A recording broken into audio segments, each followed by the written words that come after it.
Di tempat lain ada makhluk iblis berambut pirang dengan luka di mata kiri yang juga terkurung dalam toples. Makhluk itu ternyata versi lain dari Alicia, tertangkap oleh Andrew di taman. Ia tampak ketakutan saat Andrew berniat memasukkannya ke dalam tas. Alicia di dimensi lain berteriak agar Andrew berhenti, tapi suaranya hanya terdengar seperti cicitan tikus. Saat menoleh, Alicia melihat toples berisi serangga di dekatnya dan langsung ketakutan karena trauma terhadap serangga.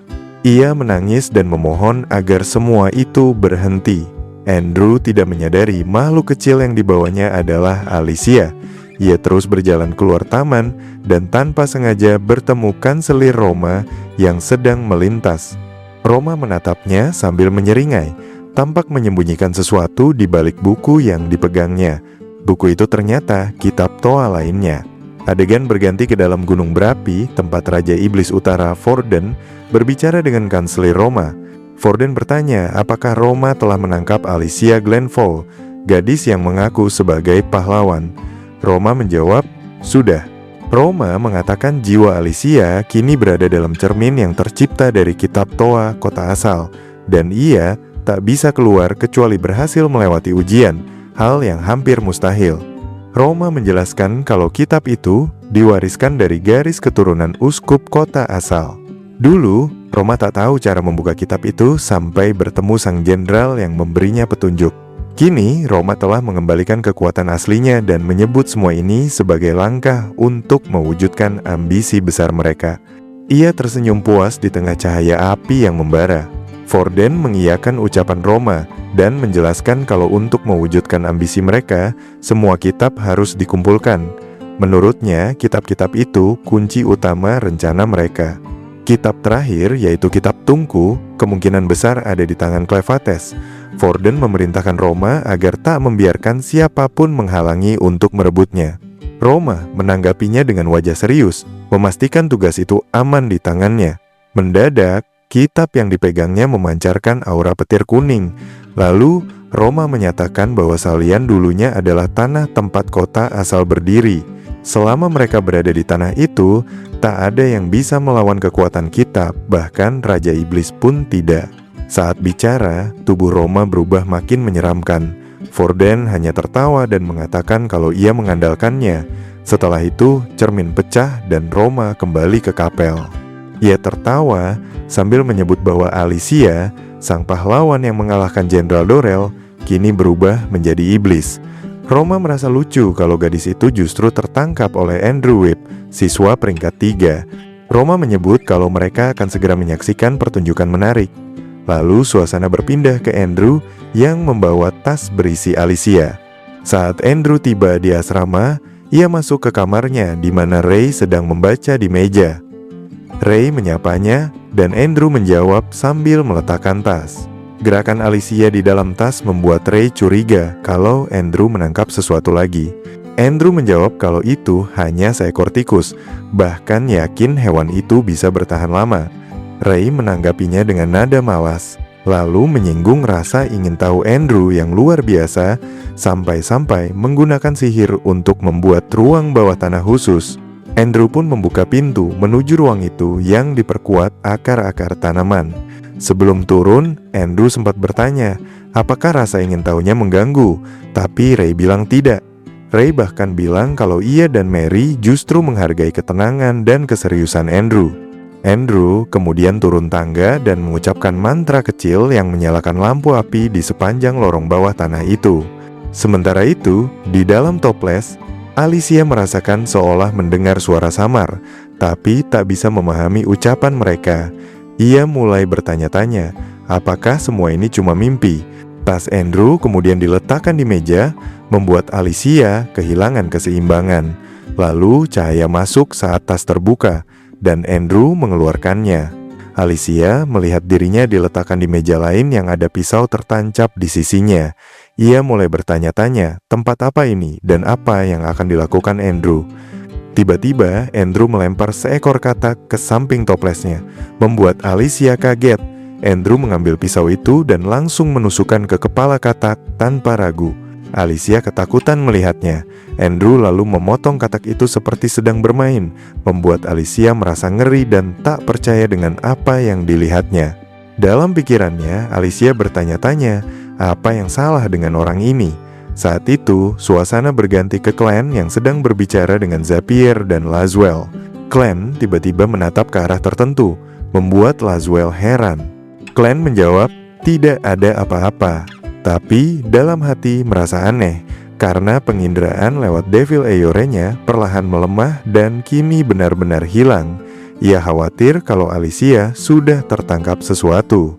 Zapier menyadari perubahan ekspresinya dan memanggilnya agar fokus lagi.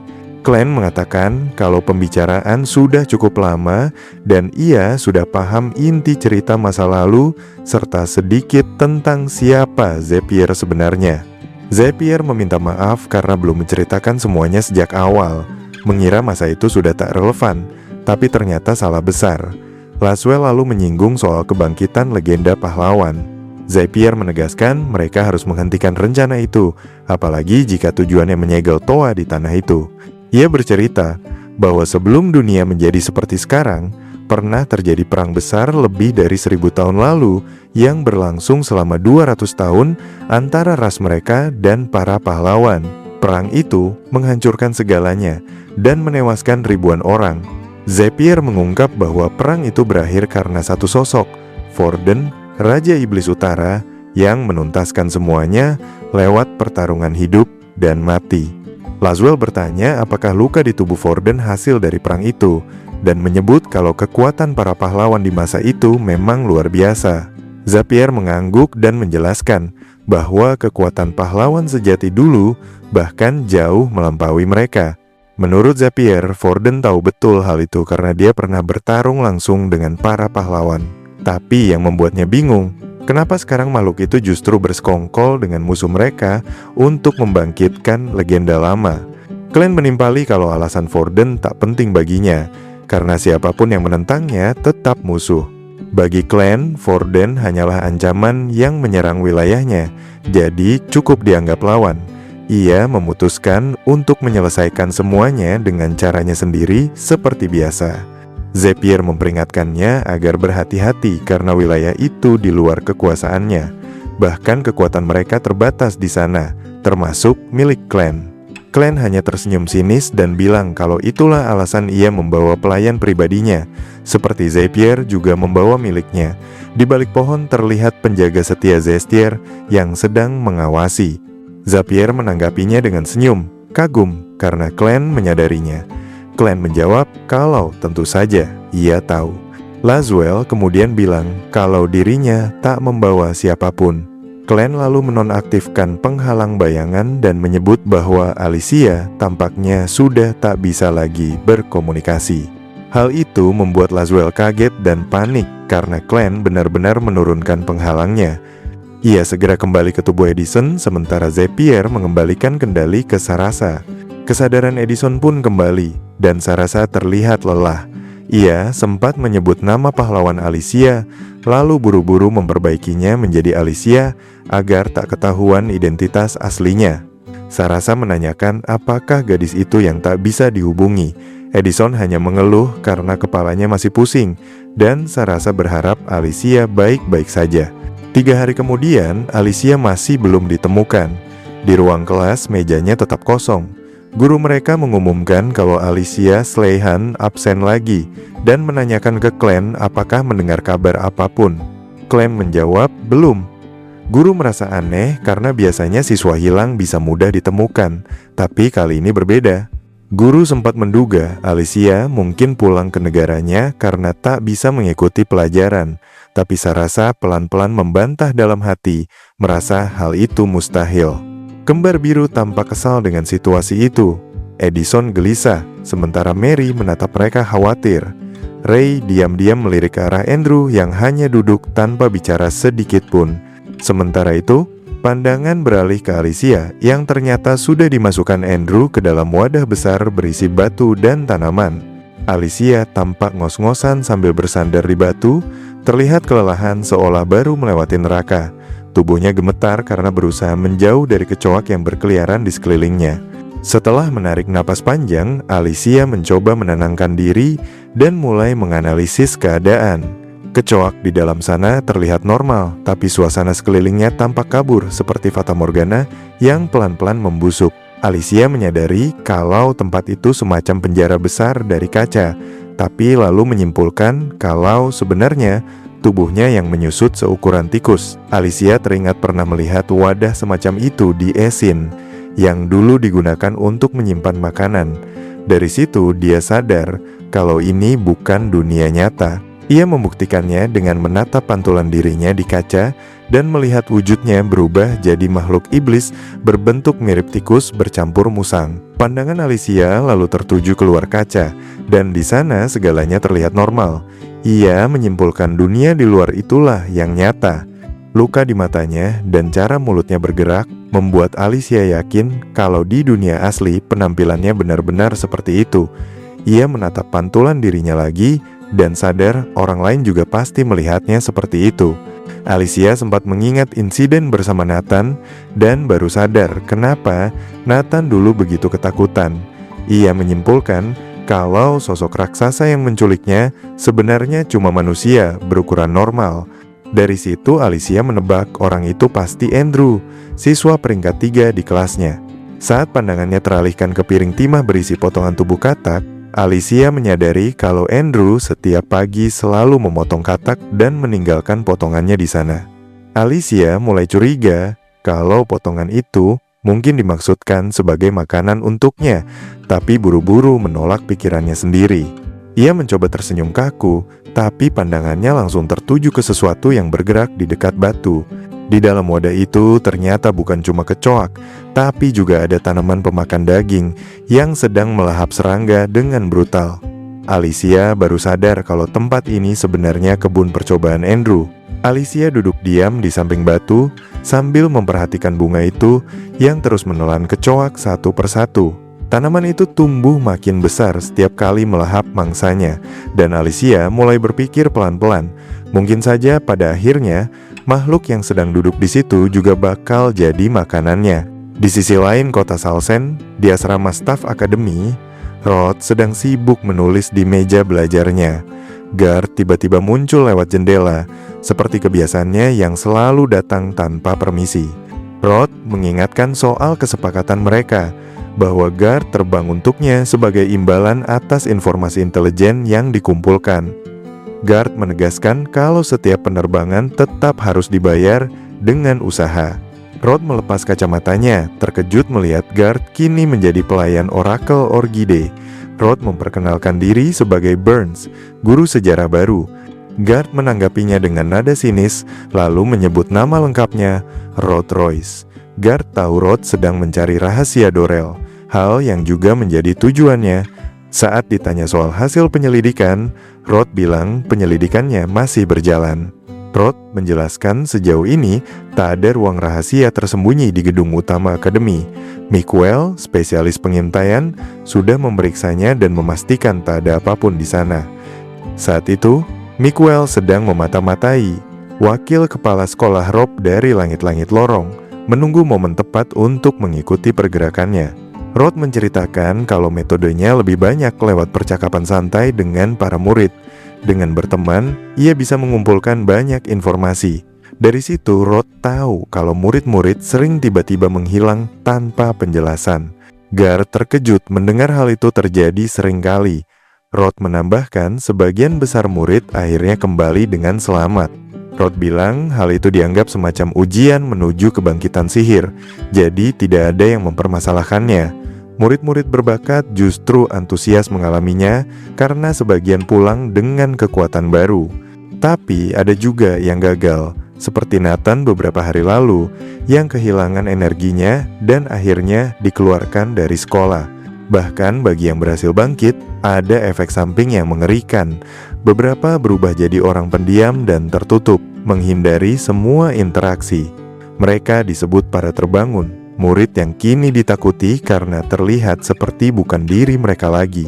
Guard menyimpulkan kalau sekolah sedang memilih murid unggul lalu mencuci otak mereka.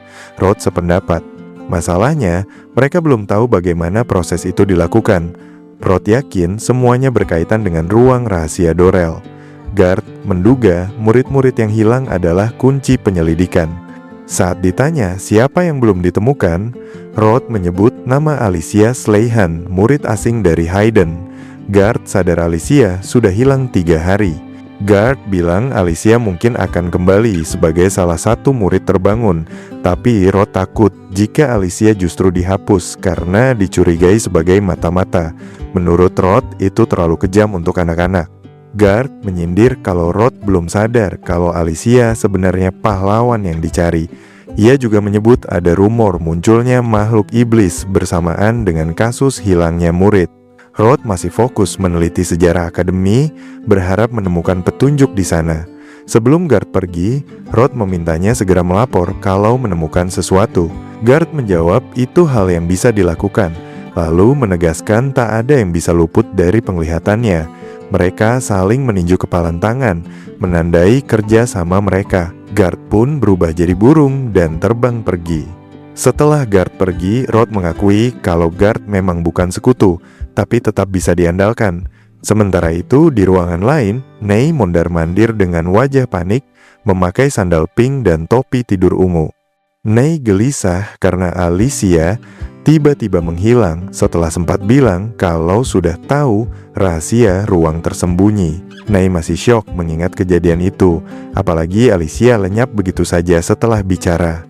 Nei frustasi karena merasa gagal menemukan jawaban sendiri, padahal kalau tidak, Kaisar pasti akan menghukumnya mati. Bayangan eksekusi membuat Nei mual, dan dia membayangkan siksaan kejam yang mungkin menunggunya. Nei mencoba menenangkan diri dengan berpikir logis, tapi semakin dipikir justru makin ngeri. Ia bertekad harus menemukan rahasianya, karena itu tugas langsung dari Kaisar. Nei mengingat lagi perkataan Alicia soal menghapus akar konflik sebelum perang terjadi dan kerjasamanya dengan si kembar dari Essen. Nei bingung kenapa harus mereka. Sambil terus berjalan mondar-mandir, Nei sadar tidak mungkin bisa memecahkan ini sendirian. Ia berharap ada seseorang yang bisa diajak kerjasama. Sempat terpikir nama Clan, tapi langsung dihapus dari pikirannya karena terlalu menakutkan. Ia bahkan membayangkan ngeri kalau harus berhadapan dengannya. Nei lalu mempertimbangkan untuk bekerja sama dengan murid biasa, seperti Andrew, Mary, atau Ray, tapi sadar itu hanya akan memperburuk situasi. Murid asing seperti Edison dan Sarasa sempat terpikir juga, tapi akhirnya Nei tetap buntu. Ia menyalahkan diri sendiri karena membocorkan rahasia dan merasa benar-benar bodoh. Saat Nei mulai berpikir untuk kabur saja, Clan tiba-tiba muncul di belakangnya. Nei langsung membeku setelah sadar siapa yang berdiri di sana. Clan menjelaskan kalau dia mengikuti aroma Alicia yang masih tertinggal di kamar Nei. Aroma itu mulai pudar setelah 3 hari, dan Alicia belum terlihat lagi sejak itu. Clan menambahkan kalau aroma Alicia terakhir tercium di area taman timur yang dipenuhi tanaman, tapi anehnya aroma itu menghilang begitu saja tanpa jejak. Clan menyimpulkan Alicia bukan terbunuh, melainkan dibawa ke tempat lain secara misterius, meninggalkan dunia tanpa satu jejak pun. Walau bagaimanapun keadaannya, Alicia tetap dianggap sosok pahlawan. Kalau memang merasakan bahaya, pasti akan melawan, tapi Clan tak menemukan tanda perlawanan sedikit pun. Alicia sempat kabur setelah bicara dengan Nei, dan dari situ Clan yakin kalau gadis itu sudah menemukan kesimpulannya sendiri. Sementara itu, aura Clan perlahan berubah, membuat Nei semakin cemas. Clan menuntut agar Nei menjelaskan semua hal tentang penggunaan kekuatan di tempat itu dan kemunculan makhluk iblis. Nada suaranya dingin dan mengancam, membuat Nei lemas ketakutan. Clan bahkan menegaskan bisa memaksa otaknya bekerja kalau perlu. Nei gemetar mendengar ancaman itu. Ketakutannya makin menjadi saat Clan mulai bicara soal bayangan dan indera, membuat Nei bertanya-tanya apakah Clan masih manusia. Clan hanya tersenyum, dan dalam sekejap tanduknya bersinar terang sebelum berubah wujud menjadi sosok aslinya, Raja Iblis Clevates. Nei terpaku, matanya membesar karena ngeri melihat wujud itu. Clan menyatakan kalau Nei sudah melihat bentuk aslinya, berarti Nei paham pilihannya cuma 2, tunduk atau mati. Tapi Clan juga tidak akan membiarkan kematian datang begitu mudah. Keringat dingin menetes di wajah Nei saat menyadari kalau semuanya benar-benar berakhir baginya. Glenn kembali ke wujud manusia dan menyuruh Nei segera bicara. Namun, Nei masih terlalu syok untuk merespons. Tubuhnya limbung lalu pingsan di tempat.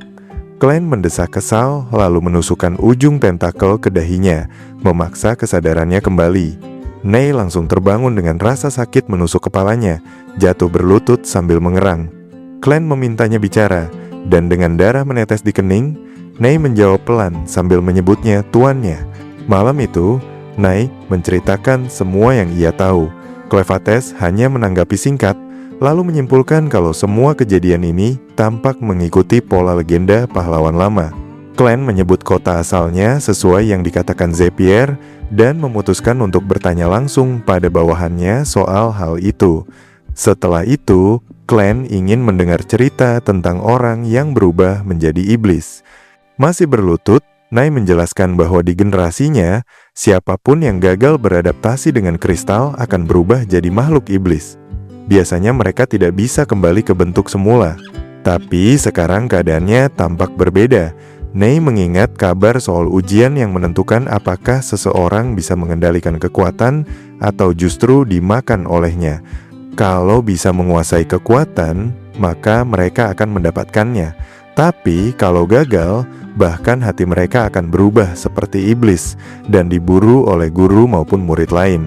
Glenn memikirkan penjelasan itu dalam-dalam. Menurutnya, besar kemungkinan bawahannya terseret dalam ujian itu. Nei menambahkan, kalau memang begitu, kemunculan iblis pasti akan menimbulkan kekacauan. Jika Alicia sudah mendapat kekuatan itu, seharusnya dia sudah keluar dari sana. Tapi Glenn mulai curiga kalau Alicia mungkin disembunyikan dalam bentuk iblis. Nei kaget mendengarnya. Kalau itu benar, siapa yang melakukannya dan untuk apa? Apalagi jika mereka tahu Alicia adalah pahlawan yang dulu mengalahkan Dorel. Glenn tiba-tiba tertawa pelan, lalu mengeluarkan kitab Toa. Ia menduga mungkin kitab itu yang mereka incar. Karena Alicia tak bersamanya, orang-orang itu mungkin mengira mudah merebutnya saat Glenn jauh dari wilayahnya. Nei terkejut karena merasa pernah melihat kitab itu. Glenn tersenyum puas, menyebut kalau mereka terlalu meremehkannya. Tanpa basa-basi, Glenn melompat ke atas, menghantam langit-langit kamar Nei sampai hancur. Nei menatap kaget melihat atap rumahnya jebol.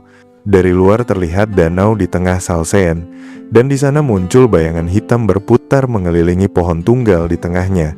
Kepala sekolah yang melihat dari kapel tampak kebingungan. Di depan matanya, menara tinggi hitam perlahan muncul dari tengah danau. Guard yang sedang mengamati dari atas pohon juga melihatnya. Begitu juga murid seperti Andrew, Ray, dan Sarasa. Sarasa mengenali energi itu sebagai milik Cleofates, meski sulit mempercayainya. Rod yang menyaksikan dari kejauhan justru terlihat tertarik dengan pemandangan itu. Menara hitam yang menjulang di tengah danau ternyata ciptaan Glenn. Berdiri di hadapan bangunan itu, Glenn berkata kalau apapun yang mereka cari ada di sana. Ia mengangkat kitab Toa dan menantang siapapun untuk datang mengambilnya sendiri. Suara teriakannya bergema ke seluruh akademi. Di asrama perempuan, Mary yang sedang mandi mendadak berhenti setelah mendengar suara Cleofates menggema. Ia terdiam, bertanya-tanya dari mana suara itu berasal. Di asrama laki-laki, Ray dan Andrew naik ke atap untuk memastikan. Dari sana mereka melihat menara hitam itu menjulang tinggi di langit malam. Andrew menyimpulkan kalau suara itu berasal dari menara. Ray menatap rune di tangannya yang terus berdenyut sejak pertama kali bertemu Glenn. Ia yakin sensasi itu datang dari Glenn sendiri. Ketika pandangan Ray bertemu dengan Glenn dari kejauhan, Glenn menatap balik sambil tersenyum lebar, mempertegas koneksi aneh di antara mereka. Sementara itu Edison yang sedang tidur mulai bermimpi, dan Well kembali muncul di dalam kepalanya. Sosok itu berbicara kepada Cleofates, menyebutnya orang selatan dan menyinggung kalau Glenn tampaknya baru saja memulai sesuatu yang besar. Di tempat lain, si kembar Bluey juga menyaksikan fenomena itu dari jendela kamar mereka. Sean bergegas menemui Burns untuk melaporkan menara yang tiba-tiba muncul di Danau Tenggara. Burns sudah melihatnya dan nyaris memanggil Miguel sebelum mengoreksi sebutannya menjadi Sha. Burns mengamati menara itu dengan serius, menyadari kalau sebelumnya ada suara aneh, dan sekarang menara misterius muncul entah dari mana. Sementara itu, para murid berhamburan keluar asrama untuk melihat apa yang terjadi. Mereka menatap menara hitam itu dengan bingung karena tidak ada di sana pagi tadi. Beberapa menduga itu bagian dari ujian untuk mendapatkan rune, tapi yang lain menolak keras ide itu. Suasana mulai ricuh dan penuh ketakutan. Seorang siswa menyebut kalau yang ikut ujian seperti itu biasanya kehilangan ingatan atau jadi gila. Ucapan itu membuat yang lain panik, merasa tak berguna, dan takut akan hal terburuk. Tiba-tiba, suara berat menggema, memerintahkan mereka untuk diam. Suara itu memperkenalkan diri sebagai Kanselir Elro Roma. Elro meminta semua murid dan staf tetap tenang. Ia berbohong dengan alasan kalau ini hanyalah latihan darurat. Saat banyak yang masih kebingungan, Elro menegaskan lagi bahwa ini pelatihan menghadapi situasi tak terduga. Ia menambahkan, siapapun yang tak mampu menahan suaranya harus segera kembali ke kamar, menutup pintu, dan tertidur lelap. Begitu kata-kata itu diucapkan, sesuatu di dalam tubuh para murid terasa aktif. Sebagian mulai kehilangan kesadaran, sementara sebagian lain hanya berdiri terpaku. Malam di akademi berubah sunyi, dan dari kejauhan, menara hitam di tengah danau terus berdenyut, seolah menjadi pusat dari semua kekacauan yang baru saja dimulai. Begitu suara Roma menggema, tatapan para murid berubah aneh. Warna mata mereka jadi merah muda dan tingkahnya seperti zombie yang kehilangan kesadaran, langsung patuh pada perintah Roma. Mereka jalan balik ke asrama tanpa sadar. Di sisi lain, Sean menahan kepalanya yang berdenyut keras, bikin Burns panik dan langsung memanggil nama aslinya. Miguel bilang ke kaptennya kalau tadi sempat ngerasa kayak mau pingsan, tapi sekarang udah baik-baik aja. Dia yakin suara tadi milik Kanselir Roma dan mendesak Burns buat segera bergerak karena ada sesuatu yang janggal. Rod setuju, bilang kalau dengan melihat menara hitam itu aja udah jelas sesuatu sedang dimulai, dan sekarang waktu yang pas buat nyelidiki. Setelah Roma memulangkan mereka yang gak kuat nahan suaranya, dia ngumpulin murid-murid yang masih sadar, anak-anak paling berbakat, buat datang ke gedung utama. Di sana, 3 murid peringkat teratas juga hadir. Roma lalu menutup buku Toa yang dia pegang dan berdiri di balkon, di mana Rob datang dengan wajah tegang, nanyain apakah langkah mereka sekarang benar. Roma dengan tenang bilang kalau sebanyak apapun mata-mata di sekitar, mereka tetap gak bisa ngelawan kekuatan dari buku itu. Tapi dia juga sadar itu belum cukup. Roma bilang mereka gak bisa biarin sesuatu yang kotor dan asing mencemari tanah suci Salesian Seminary yang dikenal sebagai kota asal. Wajahnya lalu berubah mengerikan, penuh amarah. Roma meledak dalam murka, teriak bahwa semua ini penghinaan, bukan cuma terhadap buku Toa, tapi juga terhadap Tuhan. Rob ngerasa ngeri banget. Baru kali ini lihat Roma semarah itu. Roma kemudian nyuruh Rob kasih tahu penjaga gerbang luar supaya nggak ikut campur dan bilang semuanya ini kehendak Tuhan. Rob langsung patuh dan pergi dengan wajah pucat. Begitu Rob pergi, wajah Roma mulai terkelupas, nyaris copot kayak topeng. Dengan panik, Roma nahan mukanya biar nggak jatuh dan ngomel kecil kalau nyaris aja lepas. Dia buru-buru nyusun ulang mukanya biar rapih, lalu menatap menara bayangan buatan Clan yang mulai diselimuti kabut tebal. Roma sadar ini pertanda sesuatu baru dimulai. Di sisi lain, Clan berdiri di puncak menara sambil ngelihat kabut makin pekat di sekitarnya. Dia mendengus, yakin kalau ini pasti ulah Zapier. Gak lama kemudian, Sarasa datang dalam wujud Zapier, terbang dengan guard dan langsung turun di dekatnya. Zapier menjelaskan kalau kedatangannya bukan buat bertarung, tapi karena urusan lain yang penting. Begitu guard mendarat, Clan nyapa dengan nada santai, bilang udah lama gak ketemu sejak kejadian di Poros Elba. Guard ngebalas dengan sindiran soal kebohongan. Clan waktu ngaku cuma bawahan, dan Clan jawab kalau dia nggak punya kewajiban ngasih tahu jati dirinya ke orang asing. Zapier langsung motong, nanya apa tujuan Clan bikin menara segede itu. Zapier nyimpulin kalau Clan sengaja bikin dirinya mencolok dan bahkan menantang mereka. Glenn bilang dia cuma udah capek ngumpet dan nyari sesuatu yang disembunyiin. Zapier lalu bilang kalau dulu Glenn berubah jadi manusia buat ngawasin bayi bernama Luna, dan nanya apakah Glenn sekarang sengaja ngungkap identitas aslinya yang bikin Glenn kesal. Glenn nanya dari mana Zapier tahu soal itu, dan Zapier bilang kalau Glenn gak mau rahasianya bocor, seharusnya jangan ngomong deket pohon. Glenn mendengus kesel, sementara Zapier lanjut ngomong kalau dia pun gak ngerti tujuan Glenn terhadap bayi itu. Dia bilang sejak punahnya para pahlawan, dunia kehilangan makna dan mereka cuma hidup hampa. Zapier yakin hidup selama ribuan tahun tanpa tujuan itu siksaan, dan pertemuan Glenn dengan bayi itu ngasih dia arah baru. Meski waktu manusia pendek, buat Glenn itu cukup buat bikin hidupnya berwarna lagi. Zapier bilang, Glenn sekarang lebih hidup, yang langsung dibalas dengan cibiran kasar. Zapier cuma nyuruh Glenn jangan kehilangan tujuannya. Zapier ingetin Glenn buat terus ngawasin bayi itu dalam bentuknya sekarang dan bilang gak bijak kalau identitas Clevates sampai ketahuan. Glenn jawab kalau dia gak berniat ngungkap lebih jauh, tapi Zapier balik nanya kenapa Glenn malah sengaja menonjolkan diri. Glenn menjelaskan kalau ada dua alasan utama di balik tindakannya. Yang pertama, karena dia capek nyari dan memutuskan buat narik targetnya pakai umpan. Yang kedua, untuk mengacaukan keadaan supaya pelayannya bisa kabur. Glenn yakin pelayannya terjebak di dimensi khusus yang gak bisa dijangkau, kemungkinan karena sihir Toa. Dia cuma perlu bikin celah supaya pelayannya bisa keluar sendiri. Zapier ngerti dan bilang sekarang dia penasaran banget gimana kelanjutannya, terutama antara Glenn, bayi Luna, dan pahlawan Alicia. Udah 1000 tahun sejak pahlawan sejati terakhir mati, dan Zapier penasaran gimana kekosongan itu bakal berubah. Glenn cuma jawab santai kalau terserah dia. Zapier mulai berpikir tentang kaitan Vian dengan masa lalu itu. Glenn lalu nanya kenapa Zapier nyebar kabut sebanyak itu. Zapier jelasin kalau Glenn ngeluarin terlalu banyak energi buat nyiptain menara di luar wilayahnya, jadi kabut itu cuma bantuan kecil buat ngurangin tekanan. Kabut itu juga biar mereka nggak harus lawan semuanya sekaligus, dan dia pengen korban dari pihak murid seminimal mungkin. Glenn cuma nyindir kalau Zapier memang masih condong ke manusia, dan Zapier jawab santai kalau itu memang dirinya sekarang. Setelah itu, Zapier naik lagi ke punggung Guard dan bilang supaya Glenn bertahan dulu sampai Alicia balik, karena dia bakal jaga kabut di bawah. Guard langsung terbang cepat ninggalin Glenn yang cuma ngelirik sinis.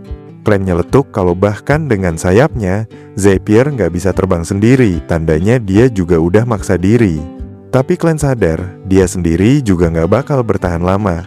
Dengan pandangan jauh ke depan, Glenn menatap kabut yang mulai menutup langit dan bergumam pelan dalam hati, nyuruh Alicia buat cepat keluar dari tempatnya terjebak. Suara napas berat Alicia terdengar dari ruang bawah tanah Andrew. Sementara di sisi lain, suasana bergeser ke gedung utama, tempat para murid elit Salian berkumpul dengan pakaian seragam mereka. Mereka menunggu Roma yang akhirnya membuka rapat dengan menyebut mereka sebagai kebanggaan sekolah dan menyebut menara hitam di Tenggara sebagai bentuk ujian yang tak seharusnya ada di tanah suci. Roma menegaskan kalau menara itu dianggap najis dan harus disucikan. Dia menyebut pelakunya adalah murid asing dari Heian Clan Bartis dan Alicia Slith yang mencuri kitab suci Salian lalu membuka segelnya, menyebabkan menara itu muncul. Roma menegaskan dosa mereka tak bisa dimaafkan dan mereka harus ditangkap serta dihukum, bahkan kalau perlu dihabisi bersama sekutunya. Roma menambahkan kalau siapapun yang menegakkan keadilan akan mendapat berkah lebih dari Tuhan. Semua murid mengangkat tangan, memperlihatkan rune mereka yang bersinar. Di antara mereka, Nai tampak gelisah dan berpikir kalau semua ini sudah gila. Roma lalu menyuruh mereka mengangkat rune lebih tinggi dan tiba-tiba muncul dinding cermin di belakangnya yang langsung menarik perhatian Nai karena mengenalinya. Roma mundur dengan senyum miring dan berharap mereka diberkati. Dari dalam cermin, muncul Vorden yang mulai menatap para murid lalu mengumpulkan api di mulutnya. Saat api itu dilepaskan dan melewati cermin, nyalanya berubah menjadi kabut emas yang menyebar ke rune para murid. Saat kabut itu menyatu, sinar runa mereka makin kuat dan mata Ray berubah, memancarkan warna emas dengan pupil segitiga yang berkilau. Aura mereka naik drastis, bahkan Rod di luar gedung bisa merasakan kekuatan luar biasa yang sama seperti di hari pertama. Nei memegang kepalanya karena merasakan lonjakan energi di dalam kristal sihirnya. Face memanggil Nei agar fokus, karena tugas mereka sebagai guru adalah membimbing para murid, terutama yang berpengalaman untuk memimpin. Nei setuju meski masih bingung dengan semua yang terjadi. Saat mereka hendak keluar, Roma memanggil Ray dan memberinya tugas besar. Roma berkata, saatnya Ray menunjukkan nilai dirinya dan semua batasan yang menahannya sudah dicabut. Roma tak peduli apa yang Ray hancurkan asalkan berhasil mengalahkan klan dan merebut kembali kitab itu. Jika berhasil, Ray akan diangkat jadi penerus resmi Jenderal Durl dan dapat akses ke ruang rahasia. Ray menutup mata sebentar, lalu menjawab tegas dengan aura hijau kebiruan yang mulai keluar dari tubuhnya. Setelah itu, para murid mulai bergerak meninggalkan gedung. Roma tertawa, menyebut semua pengorbanan akan sepadan asal kitab itu bisa diamankan. Namun, sebelum semuanya bubar, Roma memanggil Andrew dan memberinya tugas khusus tentang seekor tikus yang sempat dia tangkap. Andrew menjawab kalau bunganya masih merah, jadi tikus itu masih hidup. Roma langsung memerintahkannya untuk membunuhnya karena menurutnya makhluk itu adalah benih kehancuran. Kalau dibiarkan, katanya, akan jadi masalah besar. Bersamaan dengan kata-kata itu, terlihat tangan Alicia yang berdarah muncul dari tumpukan duri. Alicia terlihat terperangkap dalam kotak kaca di atas rak, dikelilingi tanaman aneh. Tubuhnya diikat duri tajam, tapi pikirannya terus bekerja mencari cara untuk kabur. Alicia sadar dia sudah mengecil dan kehilangan pedang, jadi mustahil bisa memecahkan kaca. Bahkan jaring besi di atasnya tak bisa dia rusak karena tubuhnya terlalu lemah. Alicia memperhatikan tanaman pemangsa serangga di dekatnya dan menyadari kalau tanaman itu tidak makan lewat kelopak bergiginya, melainkan dari rambut halus di dalamnya yang menyedot nutrisi dari makhluk yang lumpuh. Rambut itu ternyata juga tumbuh di seluruh batangnya. Alicia lalu memotong pergelangan tangannya sendiri untuk memancing tanaman menyerang. Begitu berhasil, tubuh Alicia terjebak dan diserap nutrisinya. Tanaman itu tumbuh cepat, sementara Alicia tetap hidup meski kesakitan. Dia sengaja membiarkan tanaman itu terus menyerapnya karena berharap bisa tumbuh cukup besar untuk menghancurkan sangkar. Dia teringat pernah melihat bangunan tua hancur, tertelan tanaman, dan yakin kekuatan ini mirip. Tak lama, tanaman itu benar-benar membesar sampai menyentuh jaring besi dan akhirnya menjebol seluruh sangkar kaca. Alicia yang tersiksa berhasil menarik tangannya keluar dan merangkak menjauh sambil terengah. Dengan tubuh lemah, dia sadar beberapa tulangnya patah, tapi dia tetap hidup. Alicia yakin luka itu tak bisa sembuh karena terputus dari klan. Jadi, dia harus segera keluar dari dunia itu untuk menemukannya. Tanaman pemangsa di belakangnya kini membeku karena kehilangan sumber makanan. Alicia berasumsi itu efek dari pertumbuhannya yang terlalu cepat. Tanpa pikir panjang, dia mulai memanjat turun dari rak, melewati berbagai tanaman aneh yang tampak berbahaya. Alicia menduga tempat ini bukan dunia nyata, tapi ruang khusus milik Andrew. Dia melihat ruangan itu diterangi lampu abadi dan penuh tanaman langka yang sepertinya dikoleksi Andrew. Alicia menyimpulkan kalau tempat ini dipakai untuk menumbuhkan tanaman beracun dan pemangsa yang tak boleh ditanam di sekolah. Sambil terus menuruni rak, Alicia berpikir kalau ukurannya yang kecil bikin tempat ini makin berbahaya karena bisa saja ada sesuatu muncul tiba-tiba. Di mata Andrew, dia kini tak lebih dari hewan kecil, meski sebenarnya bukan. Alicia berlari sambil mengingat aturan tempat itu yang memperbolehkan memburu murid yang berubah jadi iblis. Saat sedang berlari, sesuatu di sebelah kirinya menarik perhatian. Ketika mendekat, ternyata itu tangga. Alicia melihat ke atas dan melihat cahaya di ujungnya, menebak kalau itu jalan keluar. Meski tubuhnya kecil, Alicia tetap memanjat sampai akhirnya berhasil mencapai puncak. Begitu keluar dari ruang bawah tanah Andrew, Alicia langsung terengah karena kelelahan. Dia merasa lega karena berhasil kabur dan kemudian melompat dari kursi ke meja di dekatnya. Tubuhnya terasa ringan, mungkin karena bentuknya sekarang seperti tikus. Setelah sampai di atas meja, Alicia melompat lagi menuju jendela dan memperhatikan pantulannya di kaca. Alicia menyadari pantulan itu benar seperti yang dia pikirkan. Wujudnya memang seperti tikus. Dari warna dan bayangan di kaca, dia yakin yang terlihat adalah dunia nyata. Saat menyentuh kaca, Alicia berkata dalam hati kalau dia harus mencari cara untuk kembali ke dunianya. Tapi kemudian ekornya terlihat bengkak di pantulan itu, dan saat menoleh, dia melihat siput putih bercahaya yang familiar. Dari sudut lain di dimensi berbeda, seekor tokek mengawasi dari langit-langit. Alicia langsung sadar kalau siput itu adalah makhluk yang sama sebelum dirinya masuk ke dunia ini. Siput itu tiba-tiba berbicara, menyebutnya bodoh dan menyebut kemunculannya sebagai pertanda. Lalu tubuh siput itu berdiri tegak dan berubah menjadi sosok besar menyerupai Alicia sebelum kehilangan anggota tubuhnya.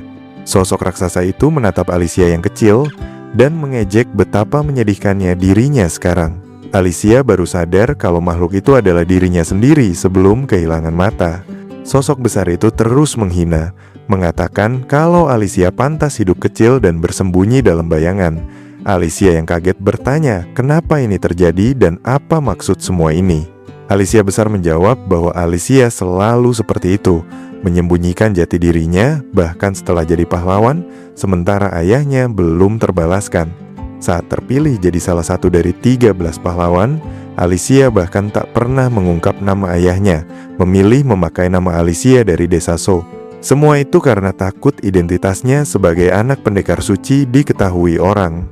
Sosok itu lalu menyinggung tentang mantan murid senior ayahnya yang merebut harta peninggalan sang ayah dan kini menjadi jenderal di negeri asing. Matanya berkilat tajam sambil menuding Alicia, menyebut kalau Alicia tahu tak akan pernah menang, makanya selalu memilih kabur. Alicia membantah keras, tapi sebelum sempat bereaksi, Alicia besar menghantamnya dengan tinju. Pukulan itu menghancurkan kaca jendela dan membuat Alicia kecil terpental keluar hingga menabrak dahan pohon. Tubuhnya jatuh dengan keras, bahunya terpelintir parah. Saat berusaha bangun, Alicia besar melompat turun dan menatapnya jijik, menyebut kalau wujudnya yang kecil itu menjijikkan dan bukan pantas disebut pahlawan. Lalu kakinya diangkat tinggi, bersiap menginjak Alicia. Hantaman kaki itu menghancurkan tangan kiri Alicia dan membuatnya menjerit kesakitan. Alicia besar tertawa puas sambil mengejek kalau setidaknya teriakannya cukup keras. Alicia yang kesakitan bertanya dalam hati, kenapa bisa ada dirinya yang lain di tempat ini? Alicia besar menatap sinis, menyebut kalau Alicia menyusut karena cita-citanya terlalu besar dibanding dirinya sendiri. Sosok besar itu mengejek mimpi Alicia untuk mengalahkan 4 Raja Iblis dan memperluas dunia, menyebut semuanya cuma angan kosong. Alicia seharusnya sadar sejak kalah telak dari Raja Iblis pertama. Alicia besar menambahkan, kalau melawan manusia biasa seperti Dorel saja kalah, buat apa menantang Raja Iblis, sambil menendangnya keras sampai terpental lagi. Menurut Alicia besar, Alicia kecil pantas jadi makhluk mungil karena selalu memimpikan hal di luar jangkauannya. Alicia tergeletak mendengarkan kata-kata itu, lalu berusaha bangkit meski kesakitan. Alicia mengakui kalau dirinya memang kecil dan mustahil bisa mengalahkan 4 Raja Iblis. Bahkan jika dunia jungkir balik pun, itu tetap tidak mungkin terjadi. Tapi meski sadar betapa mustahilnya, Alicia mengatakan dia mendapatkan sesuatu dari pertarungan melawan Raja Iblis, sesuatu yang takkan dia miliki tanpa pertempuran itu, cara memperluas dunia. Alicia besar menertawakan dan mengejek kalimat itu. Namun, Alicia menjawab dengan yakin bahwa sosok besar itu hanyalah dirinya sebelum mati. Alicia besar menuduhnya mengoceh tak masuk akal dan kembali mengangkat kakinya untuk menginjak. Tapi, kali ini Alicia berhasil menahan injakan itu dengan tangannya. Alicia berkata pelan bahwa dugaannya benar. Sosok besar itu kaget dan bertanya kenapa Alicia kecil bisa sekuat itu. Alicia menjawab kalau rasa gatal di bagian bawah tubuhnya selama ini terus memburuk setiap kali dia terluka. Alicia mulai menyadari kalau itu adalah bentuk kekuatan baru yang muncul sebagai ujian yang dibicarakan para murid. Rasa sakit membuat kekuatannya tumbuh, dan itu adalah jenis kekuatan yang dia miliki sekarang. Sebuah rune mulai muncul di ekornya dan terus membesar. Alicia mengucapkan terima kasih pada versi lamanya, karena berkat itu dia bisa sadar akan potensi yang membara di dalam dirinya. Alicia besar berteriak marah dan mengayunkan pukulan, tapi Alicia meloncat ke udara dan menghindar dengan mudah. Saat melayang, Alicia mengakui kalau memang sempat dibunuh oleh Raja Iblis dan dihidupkan kembali dengan kekuatannya, membuatnya jadi budak abadi yang tak bisa melawan. Tapi meski begitu, Raja Iblis itu tak pernah memintanya berhenti jadi pahlawan. Sementara ekornya terus membengkak, muncul rune serupa di tangan kanannya. Energi dari ekornya mengalir ke tinjunya, dan Alicia menatap ke arah dirinya yang besar dengan tekad kuat. Kini Alicia tahu bahwa bahkan dari penderitaan dan kematian, kekuatan sejatinya baru mulai lahir. Alicia menghimpun seluruh tenaga di tinjunya yang dikelilingi rune bercahaya, lalu melemparkan pukulan penuh ke wajah Alicia raksasa. Hantaman itu membentuk proyektil berbentuk bulan sabit kuning dan menghancurkan rahang bawah lawannya. Setelah itu, tubuh besar Alicia mulai hancur pelan dan berubah kembali menjadi siput putih sebelum akhirnya hanya menyisakan cangkangnya di tanah. Alicia menarik napas panjang sambil menatap tangannya yang masih bersinar. Melihat rune di sana, Alicia mengaku heran karena ternyata punya bakat di sihir, tapi simbol itu tiba-tiba menghilang. Alicia hanya tertawa kecil sambil berpikir akan menggoda Clem karena sering menertawakannya. Namun tiba-tiba ada suara yang bilang kalau itu bukan sekedar sihir, membuat Alicia terkejut. Alicia langsung mengenali suara itu sebagai suara Dural, meski sulit dipercaya karena seharusnya Dural sudah mati. Suara itu menjelaskan kalau simbol di tangannya disebut rune, dan dalam bahasa kuno disebut skill. Seseorang bisa punya dua skill sekaligus. Setelah itu muncul cermin besar di belakang Alicia, membuatnya makin bingung dengan situasi yang terjadi. Suara itu bilang kalau Alicia bisa menembus cermin itu dan akan mendapat skill baru, tapi sebagai gantinya akan melupakan semua yang sudah dilihat dan didengar di tempat ini. Alicia sempat ragu dengan ucapan itu, merasa aneh kalau untuk dapat kekuatan harus kehilangan ingatan.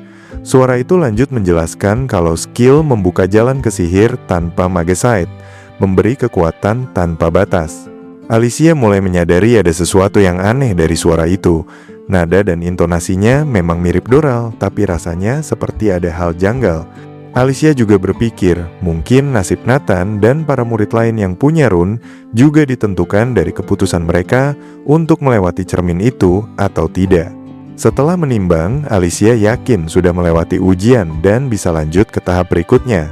Alicia menatap pantulan dirinya di cermin yang tampak seperti bayangan hidup.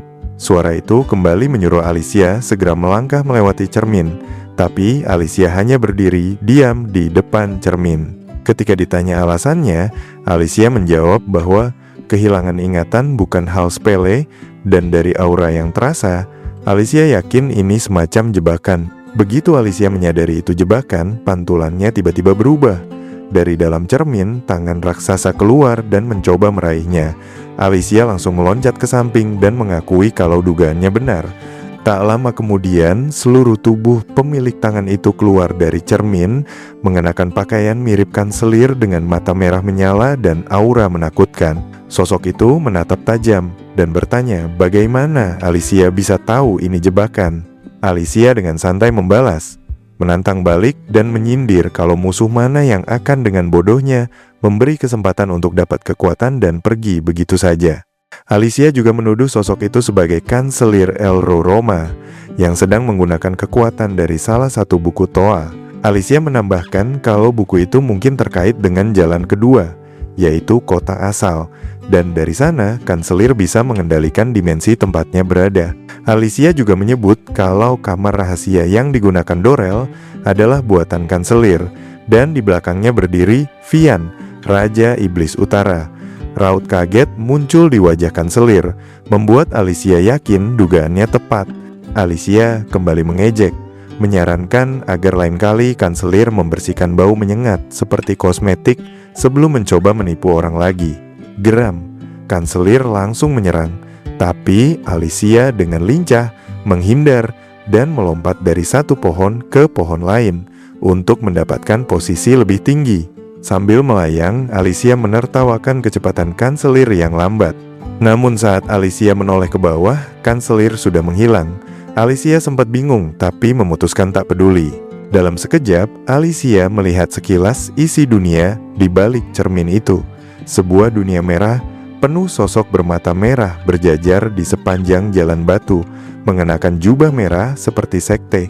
Alicia menyebut tempat itu kemungkinan ruang rahasia Doral. Alicia menyimpulkan kalau dunia dalam cermin punya banyak lapisan, bukan hanya satu.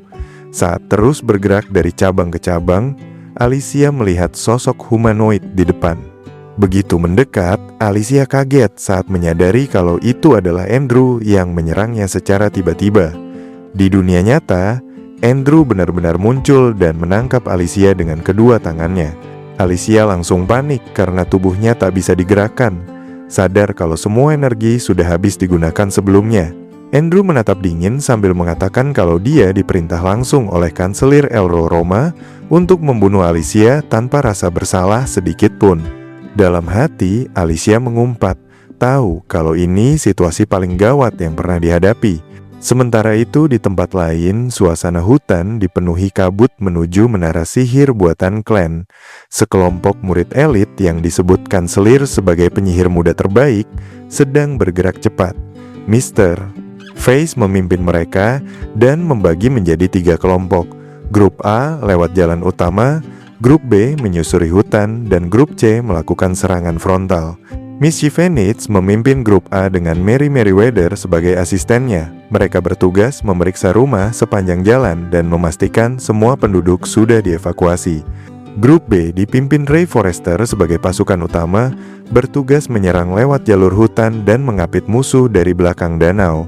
Grup C, yang dipimpin langsung Mr. Face, bertugas menjaga jarak dan memberikan serangan jarak jauh sambil mengamati gerakan musuh. Mr.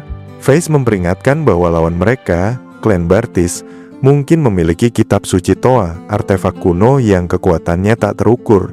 Menurutnya, fakta bahwa klan bisa memegangnya saja sudah bukti bahwa klan bukan manusia biasa.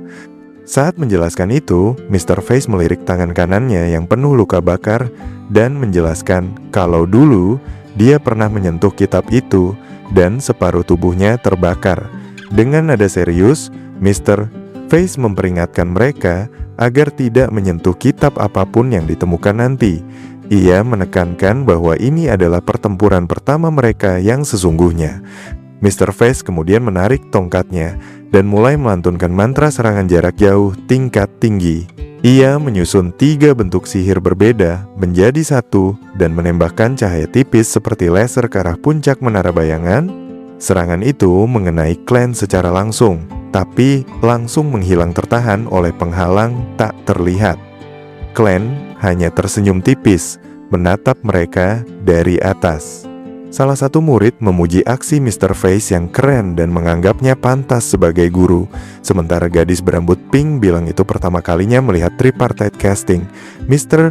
Face menjelaskan kalau gaya itu membuat tongkat sihir tetap kuat meski tanpa rune atau kristal. Ia menambahkan kalau itu sihir paling fleksibel dan serbaguna yang mereka punya saat ini. Mr. Face bilang kalau hidupnya didedikasikan untuk mengembangkan gaya bertarung dengan tongkat, lalu menyarankan para murid untuk memanfaatkan karakteristik unik dari rune masing-masing saat bertarung. 5 murid itu mengangkat tangan memperlihatkan rune mereka, sepakat dengan semangat guru mereka. Di atas menara, klan hanya mengejek dan merasa layak menghabisi beberapa dari mereka. Klan mengeluarkan salah satu ekornya, meneteskan cairan hitam yang jatuh ke tanah. Setiap tetesnya berubah jadi makhluk bayangan menyeramkan berbentuk serigala. Klan memerintahkan mereka maju sebagai pasukan bayangan dan menjelaskan kalau dia hanya punya urusan dengan Vian, jadi sisanya biar dimusnahkan para serigala itu. Dengan tenang, klan menonton mereka bergerak. Sementara itu, di hutan dekat menara, Sarasa yang kelelahan memperhatikan situasi. Di dalam pikirannya, Lady Zapier bilang kalau semuanya sudah dimulai dan mengingatkan agar identitas Sarasa tetap dirahasiakan. Zapier menyuruh Sarasa beristirahat di tempat aman sambil menjaga kabut tetap stabil. Lebih bagus lagi kalau ada makanan enak di sana. Sarasa setuju dan menjauh dari menara klan. Di sisi lain, di dunia nyata, Andrew sedang memeriksa tubuh iblis Alicia. Andrew heran kenapa tikus itu masih hidup, sementara Alicia terkejut karena tiba-tiba bisa memahami ucapan Andrew di dimensi ujian. Alicia menduga itu karena dia sudah berhasil melewati ujiannya. Andrew berpikir kalau Alicia hanya dijadikan tempat tumbuh untuk tanaman mawar mutan miliknya. Alicia yang punya ide langsung mencoba bicara dengan Andrew, tapi di dunia nyata hanya terdengar suara mencicit. Andrew jijik dan bertanya-tanya kenapa Alicia malah bersuara seperti tikus, membuat Alicia kesal. Menyadari nggak ada gunanya melawan, Alicia akhirnya menggigit tangan Andrew sampai terlepas, lalu mendarat dan memilih kabur secepat mungkin untuk menghindari pertempuran. Alicia berencana memposisikan diri di belakang Andrew dan memanfaatkan kebiasaannya berlari dengan 4 kaki agar bisa menghindar tanpa terlihat. Tapi saat menoleh, Alicia terkejut karena Andrew mulai melantunkan mantra Wayo Curios. Akar-akar di sekitarnya langsung tumbuh cepat dan melilit tubuh Alicia, menahan gerakannya hingga sulit bernapas karena tekanan yang kuat. Andrew menatap Alicia dan mengaktifkan rune-nya, memuji kecepatan Alicia yang luar biasa. Alicia berpikir kalau itu mungkin efek rune juga. Andrew lalu menjelaskan kalau rune setiap orang berbeda dan biasanya dinamai sesuka hati. Rune miliknya disebut Garden Words, memberinya kemampuan mendengar suara tanaman dan memerintah mereka. Dengan itu, sihir Andrew jadi sempurna. Andrew menatap Alicia dan menjelaskan kalau pohon yang mencekik tubuhnya adalah jenis beringin pembelit. Benihnya sudah disebar di area itu dan tumbuh saat mendeteksi target. Kekuatan tekanannya jauh lebih kuat dari mawar mutan sebelumnya. Alicia yang kesakitan mulai berpikir kalau mungkin luka dari tekanan ini bisa memicu rune-nya lagi seperti sebelumnya. Andrew lalu mengeluarkan gunting besar, membuat Alicia waspada. Ia bilang belum paham bagaimana Alicia bisa lolos dari jebakan mawar mutannya, tapi merasa akan lebih mudah kalau memenggal kepala Alicia saja. Andrew sempat bilang kalau tanaman bisa tumbuh lebih cepat setelah dipotong, seolah ingin mengaitkan itu dengan rencananya terhadap Alicia.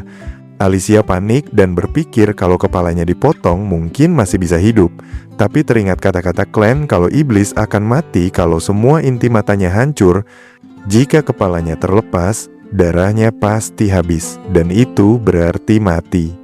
Dalam hati, Alicia mengutuk nasibnya, tak percaya Andrew tega memenggal makhluk sekecil dirinya. Ia pasrah saat gunting menyentuh lehernya. Namun tiba-tiba Andrew berhenti, membuat Alicia membuka mata dan menatapnya bingung. Andrew menoleh ke kanan, mendengar bisikan dari bibit tanaman yang ditanamnya. Mereka membisikan tentang seorang pria tinggi yang sedang mendekat. Andrew bertanya-tanya, apakah pria itu datang untuknya atau untuk Alicia, dan mulai bersiap menghadapi kemungkinan terburuk. Alicia juga penasaran siapa yang datang, tapi dari posisinya dia tidak bisa melihat apapun. Tak lama kemudian, muncul sosok berbentuk manusia tapi terbuat dari kabut padat. Alicia heran siapa makhluk itu. Andrew yang juga terkejut mengenalinya sebagai Mr. Matthew Burns, yang lebih dikenal sebagai Rod, dan menyiapkan diri menghadapi situasi baru ini. Rod menyapa Andrew dan meminta izin untuk menanyakan beberapa hal. Lalu narasi beralih memperkenalkan siapa sebenarnya Rod Roy. Dia adalah keturunan pahlawan legendaris Randall Roy, penyelamat kota dari serangan iblis. Keluarganya mewarisi tombak sakral bernama Snowflower, senjata yang menolak siapapun yang dianggap tidak layak menyentuhnya. Generasi kedua keluarga Roy pernah mencoba menyentuh Snowflower, tapi lengannya langsung membeku sampai bahu dan akhirnya harus diamputasi. Sejak itu, tombak tersebut digantung tinggi di ruang keluarga agar tak ada yang berani menyentuhnya lagi.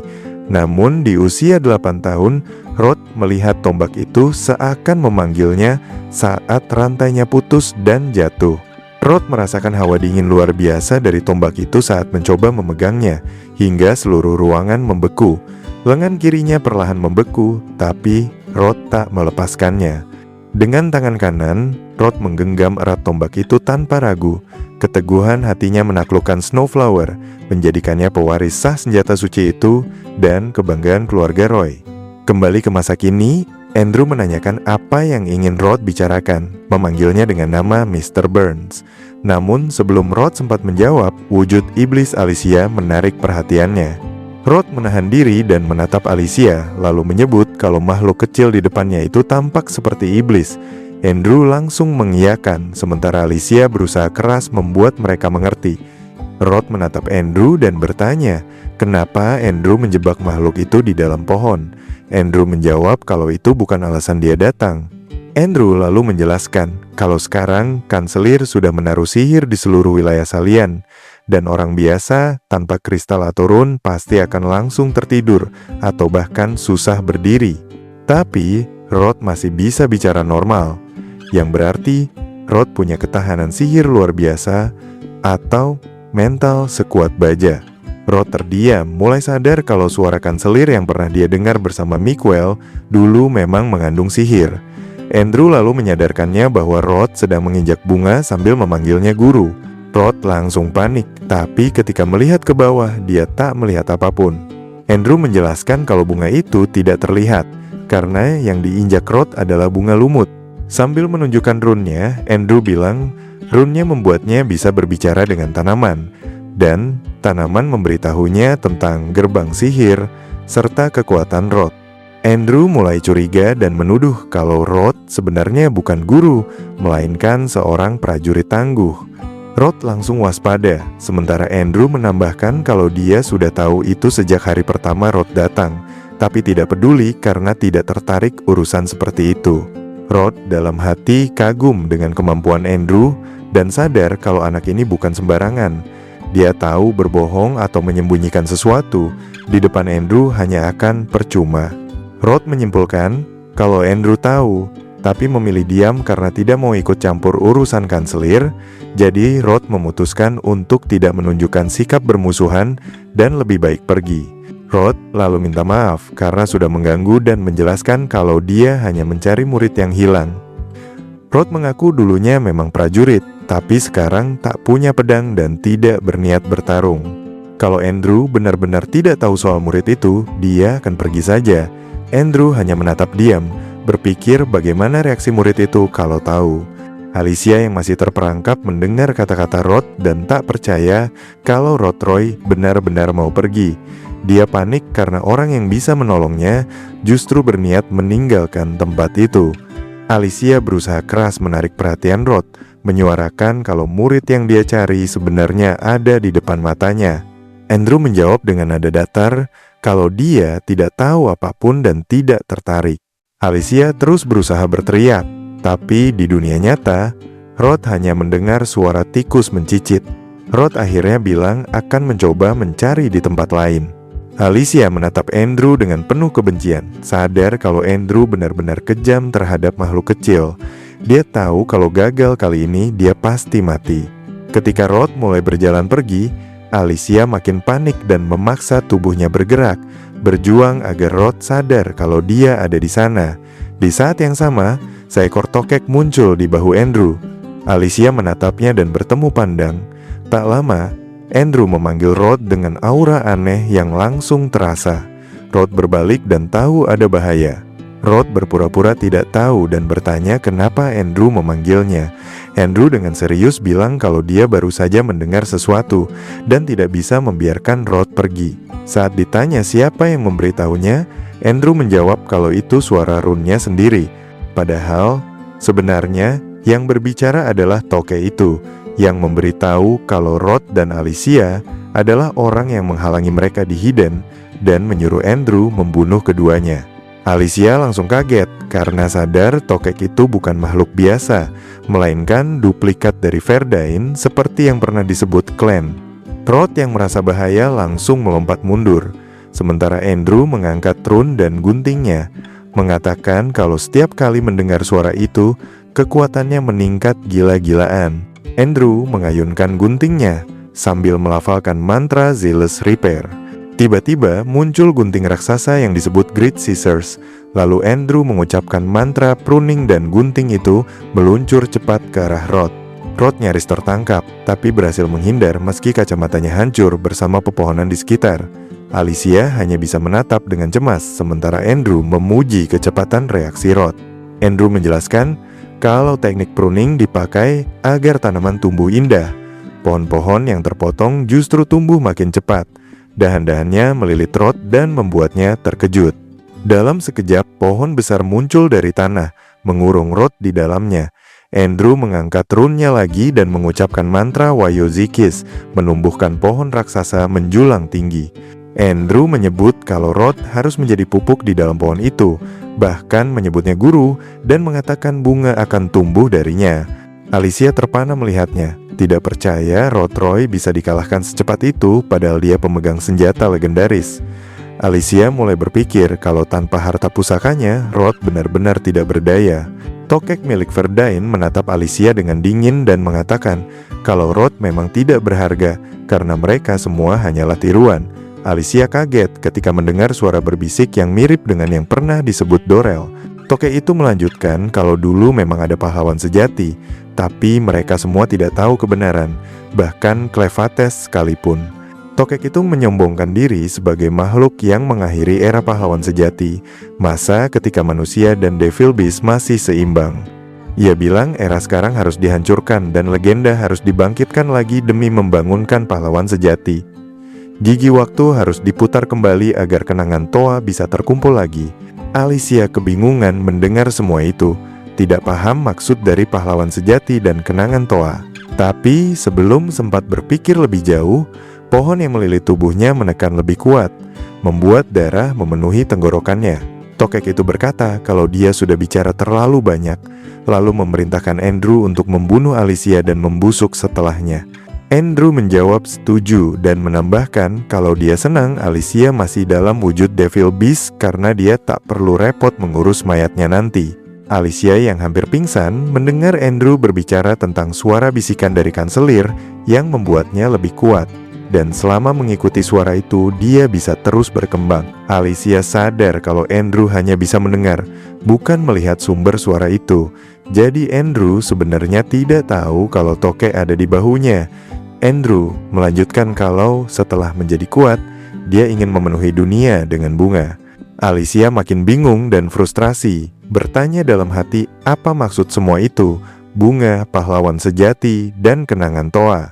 Tubuh Alicia semakin kesakitan, dan tekanan dari pohon membuat tengkoraknya mulai retak. Dalam pikirannya, semuanya terasa campur aduk dan tidak masuk akal, sementara napasnya makin berat seiring tubuhnya yang perlahan melemah. Andrew merasa serangan lanjut tidak perlu lagi. Menurutnya, kekuatan yang sudah ia keluarkan sebelumnya seharusnya cukup. Di hadapannya, tubuh Alicia masih terjepit kuat oleh batang Strangler Fig yang menekan dari segala arah, membuat matanya hampir keluar karena tekanan luar biasa itu. Tak butuh waktu lama sampai tubuh Alicia benar-benar terkompres di dalam pohon itu. Andrew hanya menonton tanpa ekspresi, lalu menonaktifkan rune-nya. Dalam pikirannya, tugasnya sudah selesai, jadi ia memutuskan untuk kembali ke Menara Hitam. Namun sebelum berbalik sepenuhnya, pohon itu tiba-tiba meledak memancarkan cahaya kuning terang. Andrew terkejut saat melihat Alicia masih hidup, meskipun salah satu matanya menonjol keluar. Dengan tenang, Alicia menekan kembali bola matanya ke tempatnya semula. Api amarah membara di pandangannya, seolah menegaskan kalau pertarungan ini belum selesai. Andrew dan Gecko milik Vorden menatapnya dengan rasa tak percaya. Rune kuning menyala di tubuh Alicia. Gecko menatap tajam tubuh Alicia yang berlumuran darah, dan dalam benaknya menyimpulkan bahwa Alicia juga salah satu yang memiliki fragmen rune. Alicia kemudian melesat maju, meski rasa sakit dari lengannya yang hancur semakin menjadi-jadi. Ia tahu tangan kirinya sudah tak berguna, tapi tangan kanan yang ditempeli rune masih menyala kuat. Alicia menyalurkan kekuatan pada tangan kanannya yang berkilau aura kuning, bersiap menghantam Burdain dengan pukulan pamungkas. Namun saat jaraknya hampir cukup, Gecko itu menghilang dari bahu Andrew dalam sekejap. Serangannya meleset, meninggalkan rasa kaget karena kecepatan luar biasa makhluk kecil itu. Andrew menatap bingung dan bertanya apa yang sebenarnya coba dilakukan Alicia. Dalam hatinya, Alicia mengumpat kesal karena sudah mempertaruhkan tubuhnya hanya demi satu serangan yang malah gagal. Ia sadar kalau tubuhnya sudah diambang kehancuran, dan serangan gagal berarti akhir yang cepat. Saat itu, gunting raksasa milik Andrew melayang dan bergerak ke posisi di sisi tubuh Alicia. Tubuhnya kini terjepit di antara dua bilah besar yang siap menutup. Andrew segera mengaktifkan jurus Zealous Reparero Great Scissors Pruning, membuat gunting itu menutup secara horizontal untuk memotongnya. Namun sebelum bilah itu menutup sempurna, sesuatu melesat di antara gunting dan menahannya. Andrew menoleh kesal dan bingung melihat benda itu, yang ternyata adalah bilah merah. Warna itu membuatnya tambah heran, sementara Alicia langsung mengenalinya. Dari kejauhan muncul Rod dengan wajah letih tapi penuh tekad. Rod melemparkan komentar kalau benda itu adalah Ultimate Treasure, fragmen dari senjata legendaris milik Jenderal Dorrell, si Black Dragon. Alicia yang mendengar itu langsung mengingat kalau dulunya ia sendiri yang menghancurkan senjata tersebut. Sekarang ia sadar kalau Rod mungkin mengumpulkan potongannya selama ini. Rod menarik kembali bilah itu dengan tali yang diikatkan sebelumnya. Alicia terjatuh lemas ke tanah setelah diselamatkan, sementara Rod menangkap fragmen itu dan berkata santai kalau ia memang tak membawa Snowflower, tapi juga tak datang tanpa senjata. Andrew mencibir dan mengaktifkan rune-nya lagi, mengakui kekuatan fragmen kecil itu memang luar biasa. Di sisi lain, di area rumah sekitar Menara Clevates, Nay dan kelompoknya sedang menyisir wilayah untuk mencari warga yang belum dievakuasi. Nay naik ke lantai 2 sebuah rumah untuk memeriksa situasi. Seorang siswa melapor kalau tak ada orang di sana dan area sekitar sudah berkabut tebal. Siswa itu bilang semua fakultas sudah diperintahkan untuk mengungsi dan mempertanyakan kenapa mereka masih harus memeriksa satu persatu rumah. Nay setuju kalau kelihatannya berlebihan, tapi tetap menegaskan kalau tugas patroli ini tanggung jawab grup A dan harus dijalankan demi memastikan semua aman. Siswa itu bergumam kalau tugas mereka terasa sia-sia. Nay hanya tertawa kecil, meski dalam hati ia cemas dan mengumpat karena sebenarnya juga takut untuk melangkah lebih jauh. Ia sadar kalau yang menunggu di depan bukan murid biasa, tapi monster iblis yang bahkan bukan manusia, sosok yang disebut sebagai Devil Beast King. Nay yakin kalau mereka bergerak sembarangan ke arah klan, maka mereka semua akan mati atau kehilangan kewarasan. Nalurinya bilang untuk bergerak sepelan mungkin. Saat berbicara pada murid lain soal rumah berikutnya yang harus diperiksa, pikirannya terus berputar bahwa semua ini semata demi keselamatan tim A. Beberapa siswa saling berpandangan sebelum akhirnya Mary memanggil Nay dengan nada panik. Nay langsung menoleh, sedikit tegang, dan menanyakan apa yang terjadi. Mary dengan wajah pucat menunjuk ke arah hutan, memberitahu kalau pertarungan sudah dimulai di sisi lain. Mary bilang, grup C dan grup B yang berada di seberang hutan sudah bentrok dengan makhluk-makhluk aneh yang tak bisa dijelaskan. Nay mulai merasa khawatir dan menanyakan lebih lanjut, tapi sebelum sempat berpikir, Mary menambahkan kalau makhluk yang sama sekarang sudah muncul di wilayah mereka juga. Dari balik bayangan klan, terlihat kawanan serigala iblis bermata banyak mulai muncul.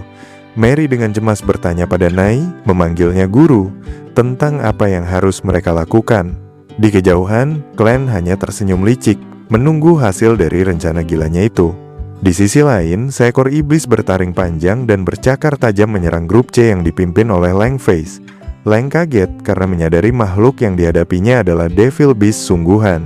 Seorang siswa yang tertangkap hanya bisa menjerit ketakutan, sementara yang lain kebingungan dan mencoba menghindari serangan ekornya. Dari menara hitam, Clevates tertawa keras sambil menggenggam buku Toa. Ia menantang para penyihir agar menyerangnya dengan kekuatan penuh, merasa bahwa hanya dengan menghancurkan musuh di puncak kekuatannya, pertarungan akan terasa berarti. Di medan perang, Lang mengayunkan tongkat sihirnya dan melafalkan mantra Bais Midveld. Ledakan sihir terpecah ke beberapa arah, menembus tubuh Devil Beast dan menciptakan lubang besar di tubuhnya. Makhluk itu pun melepaskan siswa yang hampir dimakannya. Salah satu siswa segera berlari memeriksa kondisi korban, tapi anak itu hanya menjerit kesakitan akibat jatuh dari ketinggian. Mereka saling bertanya-tanya, makhluk jenis apa yang begitu kuat? Seorang guru lain sempat heran, karena seharusnya musuh mereka hanyalah siswa dari menara. Lang menjelaskan bahwa makhluk yang bisa memegang buku Toa sudah pasti bukan manusia biasa. Ia menduga monster itu berasal dari menara hitam juga. Lang memperingatkan agar mereka tetap waspada karena mungkin masih ada lebih dari satu. Meski tubuhnya sudah penuh lubang, makhluk itu tetap berdiri dan bersiap menyerang lagi. Para siswa terkejut karena monster itu masih hidup setelah menerima serangan seberat itu. Tanpa mereka sadari, satu lagi Devil Beast muncul di belakang seorang murid berambut pink. Lang sempat berteriak memperingatkan, tapi sudah terlambat. Saat gadis itu menoleh, makhluk itu sudah menangkapnya. Teman-temannya menjerit memanggil nama Meg, sementara salah satu murid lain menepuk bahu rekannya dan berkata, yakin kalau Mei akan baik-baik saja karena rune api miliknya sangat kuat. Mi menatap makhluk itu dengan keberanian tersisa, lalu mengaktifkan sihir lambang apinya, Flame Rune Hibachi. Dengan teriakan mantra Zeveld, semburan api besar keluar dari tangan kanannya, membakar tubuh iblis itu sampai muncul simbol merah di matanya. Berkat itu, Mei berhasil lepas dan berdiri kembali, sementara tubuh makhluk itu terus terbakar. Rasa takut masih terasa di wajahnya, tapi darah mulai menetes dari hidungnya akibat energi yang terkuras. Ia sadar kalau api adalah senjata paling efektif melawan mereka dibanding serangan fisik biasa. Guru lain yang mendengar hal itu tampak ragu menggunakan sihir api di tengah hutan, tapi akhirnya memutuskan kalau terjadi kebakaran besar pun mereka akan menanganinya bersama. Api tetap menjadi satu-satunya harapan untuk melawan para Devil Beast itu. Para guru di Menara Hitam mulai menyiapkan sihir mereka. Serangan beruntun kembali dilancarkan, dan klan bisa melihat jelas kobaran api yang mereka ciptakan. Klan sempat bertanya-tanya, apakah mereka sadar kalau api memang efektif, atau mungkin Vorden yang memberitahu hal itu. Namun, yang lebih penting baginya adalah aroma kekuatan Vorden yang terasa dari para guru itu. Klan sadar mereka sedang diperkuat oleh sesuatu yang bukan berasal dari iblis Eker. Sumber kekuatan itu jelas dari buku Toa. Dari buku yang pernah ada di tungku milik Hayden, kekuatan seperti domain mengalir keluar meski dalam keadaan terkunci. Dalam dunia ini, domain adalah sumber asli kekuatan setiap Raja Iblis, tempat asal mereka yang tak bisa dipisahkan. Sementara itu, di Gunung Bulan, pasukan dari Esin yang dipimpin oleh pendekar pedang Owen Kors sedang melakukan penjelajahan. Dua iblis besar bertaring tajam muncul menghadang. Owen menghunus pedangnya, dan pertarungan sengit terjadi. Setelah pertempuran berat, dua iblis itu tumbang. Owen terengah, jubahnya berlumur darah, tapi ada rasa lega karena berhasil menang. Mereka kini tiba di kaki Gunung Bulan. Klan sempat mengingatkan bahwa kekuatan domain itu bersifat mutlak. Owen kemudian melihat sebuah dinding besar menutup jalan masuk dan bertanya-tanya tentang asalnya. Rekannya memastikan kalau itu memang tembok. Ketika ditanya siapa yang selamat, wanita itu menjawab bahwa hanya dirinya yang tersisa. Owen menjelaskan legenda lama bahwa gerbang luar dunia tidak akan terbuka sebelum 4 Raja Iblis dikalahkan. Itu mungkin alasan kenapa tembok itu ada, tapi bagi Owen hal itu tidak penting. Perintah Raja hanyalah mengambil 13 harta tertinggi, bukan menembus Gunung Bulan. Mereka pun melanjutkan perjalanan menyusuri lembah, mencari tanda keberadaan harta itu. Kembali ke Menara Hitam, klan mulai memahami sesuatu. Bordain ternyata juga memakai kekuatan serupa, sama seperti energi yang mendorong para penyihir muda bertindak. Klan bisa merasakan aura yang sama menyelimuti seluruh area itu. Artinya, ada lebih dari satu benda sejenis buku Toa milik Hayden yang tersebar di sana. Di tempat lain, kelompok Nai menghadapi makhluk iblis yang tiba-tiba muncul. Nai memerintahkan semua murid untuk kabur, tapi Mary menenangkan dan bilang mereka sudah siap. Suara bisikan misterius sudah terdengar oleh semua orang. Mereka membentuk barisan, bersiap menghadapi makhluk itu tanpa rasa takut. Mary menggerakkan jarinya dan melafalkan mantra lolor. Seketika, rantai besar muncul, membungkus tangan dan mulut iblis bayangan itu. Makhluk itu takluk, tenang, seperti tertidur. Mary mengatakan bahwa satu di antara mereka sudah tersegel. May terkejut dengan kemampuan itu, tapi Mary memperingatkan bahwa ada satu lagi di belakang mereka. Anak-anak lain langsung merespons. Salah satu dari mereka bilang biar iblis berikutnya mereka yang urus. Seorang gadis mengaktifkan rune angin Windy White Wing, sedangkan seorang anak laki-laki memakai rune tanah shovel. Keduanya menggambar simbol di udara dan mulai menyerang dengan mantra masing-masing. Serangan angin gadis itu membuatnya melayang dan menebas tubuh iblis dengan irisan udara. Sementara itu, anak laki-laki memanggil rawa sihir dengan mantra Bai Satra Bottomless Swamp. Tanah di bawah iblis berubah jadi lumpur yang menelan tubuh makhluk itu perlahan. Iblis itu mengerang, berusaha bebas dari jebakan. Nay yang melihat semua itu merasa kagum. Ia tak menyangka anak-anak itu sudah sekuat itu. Dalam hati, Nay bertanya-tanya apakah mereka benar-benar punya peluang menang melawan Clan, sosok yang merupakan raja iblis sejati. Setelah serangan angin, gadis itu mimisan, tapi tetap berdiri dengan tekad kuat. Kabut tebal terus menyelimuti sekitar, disebabkan oleh dukungan sihir dari Zapier. Sementara itu, iblis-iblis lain yang dilepaskan menyebar ke seluruh area. Tapi sebelum sempat menyerang, sosok cepat menerobos di antara mereka. Tubuh-tubuh besar itu berlubang, beberapa bahkan terbelah dua. Pelakunya adalah Ray. Ray menaklukkan 5 iblis besar sendirian. Simbol aneh muncul di matanya, dan dari dunia gelap, sosok kadal besar Raja Iblis dalam wujud sejatinya muncul di bahunya. Suara berbisik terdengar di kepala semua orang, memerintahkan mereka untuk merebut buku itu. Bisikan itu membuat semua orang serempak bergerak mengejar buku Toa milik Clan. Kembali ke kelompok Nay, mereka berhasil mengalahkan iblis lain, meski 2 muridnya tampak kelelahan. Keduanya mimisan dan luka, tapi masih bisa tersenyum bangga. Nay kagum dengan semangat mereka. Namun, saat melihat tangan salah satu gadis berdarah, Nay khawatir. Gadis itu bilang santai saja, hanya sedikit daging yang sobek. Nay kaget mendengar gadis itu bicara seolah kehilangan daging bukan masalah besar. Namun anak-anak lain langsung bilang mereka harus segera mendapatkan buku itu. Negru yang mendengar semuanya merasa takut. Mereka berbicara seperti dikendalikan sesuatu. Saat ditanya, salah satu anak bilang apakah Negru tidak mendengar suara itu juga. Mary menjelaskan kalau itu adalah suara bisikan yang terdengar di kepala mereka. Mungkin bagi Negru suaranya lebih pelan, jadi tidak terasa. Mereka semua melangkah maju sambil berbincang aneh, membuat Nay merasa suasana semakin tidak wajar. Dari mereka, Nay bisa merasakan aura gelap yang sama seperti Clan. Mary mendekati gadis yang terluka dan menolong menghentikan pendarahannya. Nay yang tertinggal mulai cemas dan berlari mengejar mereka. Di puncak menara hitam, Clan menghitung jumlah yang sudah tumbang. 8 lalu 10. Clan sadar Bourdain memperlakukan semua orang seperti pion tak berharga, dan Clan setuju dengan pandangan itu.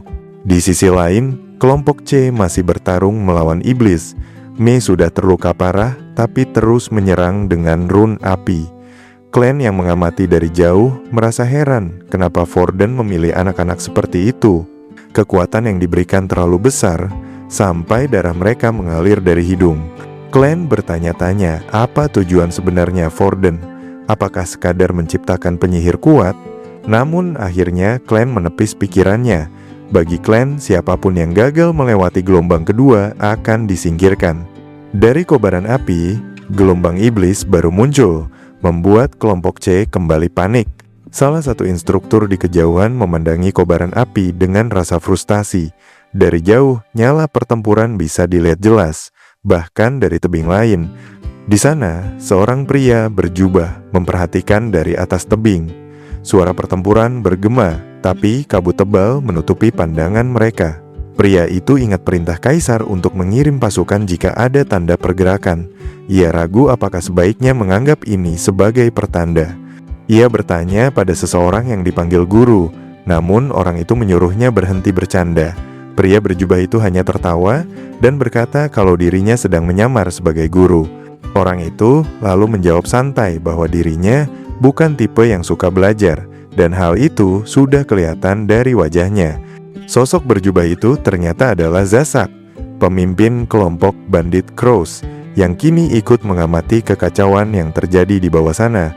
Zasak tersenyum miring sambil bilang kalau statusnya sebagai orang luar tidak penting. Baginya, tugas sebagai pencuri sudah hampir selesai. Sementara itu, Guard terbang melintasi langit dan melihat hal aneh di bawah. Sebuah pohon raksasa muncul tiba-tiba, dan Guard curiga kalau itu hasil sihir. Dengan penglihatan yang tajam, Guard mengamati area itu dan melihat Rolls-Royce sedang bertarung sengit. Tidak jauh dari sana, Alicia tergeletak tak bergerak. Guard penasaran makhluk iblis kecil apa yang menyebabkan semua itu, lalu memutuskan untuk turun dan ikut campur. Di sisi lain, Rod masih berduel dengan Andrew yang memegang pecahan harta peninggalan Dorel. Andrew terlihat sangat percaya diri. Andrew bilang kalau hutan itu adalah wilayah kekuasaannya. Benih yang ditanamnya membuat pohon-pohon melilit kaki Rod, menyulitkan pergerakannya. Serangan gunting sihir Andrew bahkan sempat melukai wajah Rod. Awalnya Andrew sempat takut dengan pecahan harta yang Rod bawa, tapi sekarang Andrew yakin pertarungan akan berakhir di situ. Andrew menggambar simbol di udara dan melantunkan mantra Beri Seris Gotra. 4 gunting raksasa muncul bersamaan, sementara darah menetes dari hidung Andrew. Andrew lalu memanggil akar raksasa dari tanah yang membentuk sosok raksasa besar. Andrew naik ke atasnya dan memerintah raksasa itu untuk menghancurkan Rod. Namun sebelum sempat menyerang, raksasa akar itu langsung terhempas ke tanah. Pelakunya adalah Guard yang turun dari langit dan menendang raksasa itu dengan kekuatan luar biasa. Andrew terkejut, begitu juga Rod yang nyaris tak percaya dengan apa yang baru terjadi. Alicia yang masih dalam wujud iblis terdiam melihat Guard mengalahkan raksasa itu dengan satu serangan. Andrew memperhatikan Guard dengan hati-hati. Andrew penasaran siapa orang yang bisa turun dari langit itu dan kenapa kakinya begitu kuat sampai membuat akar raksasanya tidak bisa bergerak. Guard menatap balik dan melihat darah keluar dari hidung dan mata Andrew yang memunculkan simbol aneh. Andrew buru-buru menutupinya, tapi Guard tahu penyebabnya. Guard menjelaskan bahwa Andrew sedang memaksa kekuatan yang tidak sanggup dikendalikan tubuhnya. Menurut perintah gurunya, Guard tidak berniat membunuh Andrew, tapi memperingatkan kalau Andrew terus memaksanya, dia akan mati. Andrew membeku, tidak percaya dengan peringatan Guard. Namun, Andrew tetap keras kepala. Andrew menunjukkan lambang kekuatannya dan bilang bahwa yang Guard lihat baru sebagian kecil dari kekuatan aslinya. Tapi, sebelum sempat bergerak lagi, Rod muncul dari belakang dan memukul tengkuk Andrew sampai pingsan. Saat jatuh, Andrew sempat berpikir tentang keinginannya untuk memenuhi dunia dengan bunga. Dalam benaknya muncul bayangan seorang wanita yang sedang menyiram bunga sambil tersenyum hangat. Andrew terjatuh ke tanah dengan senyum samar yang sempat diperhatikan oleh Rod. Rod sadar Guard baru saja menyelamatkannya. Guard menegur Rod yang terlihat menahan serangan, seolah enggan melukai anak kecil. Rod mengaku itu sebagian alasannya, tapi juga karena harta peninggalan yang dipakainya bukan miliknya sendiri, sehingga terasa tidak familiar. Saat keduanya berbicara, Alicia yang mendengar itu kaget menyadari kalau Guard dan Rod saling mengenal. Guard memperhatikan Alicia dan bilang kalau Rod telah menemukan murid yang hilang. Rod kebingungan mendengarnya, tapi Guard menjelaskan lebih lanjut. Guard menyebut kalau iblis di depan mereka ternyata memiliki aura milik pahlawan Alicia. Namun di wilayah Salian, pahlawan itu dikenal dengan nama Alicia Slayhan. Rod terkejut mendengarnya karena menurutnya Alicia seharusnya sudah dewasa, tapi Guard menjelaskan alasannya. Guard bilang kalau pasangan Alicia memiliki kemampuan untuk mengubah bentuk manusia dan kekuatan lain membuatnya berubah menjadi iblis. Mata Guard tidak mungkin salah. Alicia akhirnya mengakui bahwa Guard berhasil menebak jati dirinya. Dari dalam wujud iblisnya, Alicia bisa melihat bentuk asli Guard sebagai iblis juga. Alicia sempat berpikir sesuatu, tapi sebelum bisa lanjut, Guard mengangkat tubuh Alicia dengan mudah. Guard mengatakan kalau dia bisa menghancurkannya hanya dengan satu cubitan. Namun Guard tidak melakukannya. Guard bilang kalau sekarang dia sudah mengerti maksud Alicia dan menuntut Alicia untuk memberitahunya semua hal tentang misteri dunia itu dan rencana Verdane. Guard ingin tahu segalanya. Adegan berpindah ke tempat lain. Dari balik kabut, sekelompok orang berjubah keluar sambil membawa lentera. Mereka berjalan berbaris menuju satu arah dengan simbol yang sama di dahi mereka. Salah satu menunjukkan jalan ke aula pertemuan bawah tanah. Sambil turun ke sana, mereka berbicara bahwa sudah lama sekali sejak terakhir dipanggil. Salah satu bilang sudah 2 tahun berlalu. Yang lain menambahkan kalau seharusnya mereka berkumpul lebih sering, karena kabut kali ini menandakan keadaan darurat. Mereka yakin kali ini akan mendapat penjelasan tentang apa yang sebenarnya terjadi. Salah satu mengatakan kadar mana di sekitar sangat tinggi, tanda bahwa situasinya serius. Mereka juga sadar kalau dari luar, kelompok mereka terlihat seperti sekte aneh. Kesulitan terbesar mereka adalah tidak bisa bertindak secara terbuka.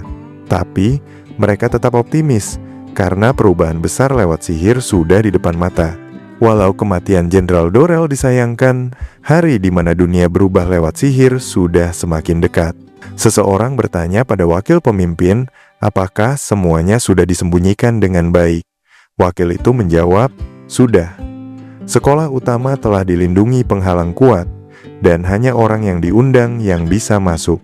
Ia juga memastikan semua murid di asrama sudah tertidur. Wakil itu bilang kalau pengawasan juga dikirim ke asrama tahun kelima. Orang berjubah mulai membuka pintu satu persatu untuk memastikan murid benar-benar tidur. Setelah memeriksa beberapa kamar, mereka akhirnya tiba di kamar Edison dan si kembar Bluey. Kedua murid itu terlihat tidur nyenyak, jadi mereka mengira semuanya aman. Namun, tanpa mereka tahu, si kembar sebenarnya bersembunyi di atas pintu sambil menahan tawa. Beberapa detik kemudian, keduanya melompat turun dan berteriak keras untuk mengejutkan para penyusup. Para penyusup panik. Leon menendang salah satu, sementara penyusup lain yang membawa lentera hanya bisa terpaku. Penyusup itu bingung karena yakin barusan sudah melihat si kembar tertidur pulas di tempat tidur mereka. Tiger lalu menjelaskan kalau yang dilihat para penyusup hanyalah topeng kematian, hasil sihir alkimia yang mencampur bubuk magesite dan tanah liat untuk menyalin wajah seseorang. Biasanya mereka pakai itu hanya untuk iseng, tapi kali ini mereka memanfaatkannya sungguh-sungguh. Mereka menarik tubuh penyusup yang pingsan ke kamar dan mengganti posisi boneka tiruan dengan topeng hasil salinan wajah mereka sendiri. Dengan tambahan wig yang sudah disiapkan, hasilnya terlihat sangat meyakinkan. Si kembar sepakat bahwa rencana itu sempurna. Mereka lalu mengenakan jubah penyusup dan keluar dari kamar dengan santai, menyembunyikan rambut pirang mereka di balik tudung. Kini mereka berbaur dengan kelompok orang berjubah lainnya. Sambil berjalan, mereka berbisik bahwa menara hitam memang menarik, tapi pertemuan rahasia di bawah tanah ini sepertinya jauh lebih seru untuk diselidiki. Ketika ditanya soal kondisi para murid, mereka menjawab semuanya baik-baik saja dan sedang tertidur seperti yang diperiksa sebelumnya. Penjaga di gerbang tidak curiga dan membiarkan dua orang berjubah itu lewat begitu saja. Kembar Bluey saling bertukar senyum puas, merasa semuanya terlalu mudah. Saat menuruni tangga ke bawah tanah, mereka terkejut menemukan bahwa sekolah itu memang punya ruang bawah besar. Aula itu jauh lebih luas dari dugaan mereka, dipenuhi banyak orang penting. Di antara kerumunan, mereka mengenali wali kota dari kota terpencil dan seorang pendeta setempat. Mereka juga melihat penasihat dari Kementerian Sihir Bulet sedang berbicara dengan penasihat dari Esin. Keduanya tampak akrab, dan hal itu membuat kembar Bluey tercengang. Mereka tidak menyangka begitu banyak tokoh berpengaruh dari dua kerajaan bisa berkumpul diam-diam di satu tempat. Tigel, yang memang tertarik dengan dunia sihir, membatin kalau rahasia sebesar ini benar-benar di luar dugaan. Tapi sebelum sempat bicara lebih jauh, suara dari belakang membuat mereka refleks menoleh. Seorang pria memberi isyarat agar mereka tetap tenang. Pria itu memperkenalkan diri sebagai Edison Luke. Kembar Bluey kaget bukan main melihat Edison di sana. Mereka heran bagaimana Edison bisa masuk tanpa ketahuan dan mengenali mereka meski menyamar. Edison menjelaskan bahwa sejak awal dia sudah mengikuti mereka diam-diam. Ia juga penasaran tentang acara misterius ini dan bertanya apakah mereka tahu apa yang sedang terjadi. Tigel menjawab kalau pertemuan itu adalah milik kelompok bernama Union. Edison terkejut mendengarnya. Leon menambahkan bahwa Union adalah perkumpulan tua yang sudah ada sejak zaman ketika sihir masih dianggap sekedar trik jalanan. Tujuan mereka adalah mereproduksi sihir legendaris dari kisah sang pahlawan. Tigel melanjutkan kalau Union inilah yang menulis beberapa buku sihir langka, termasuk teknik penyamaran yang sedang mereka pakai sekarang.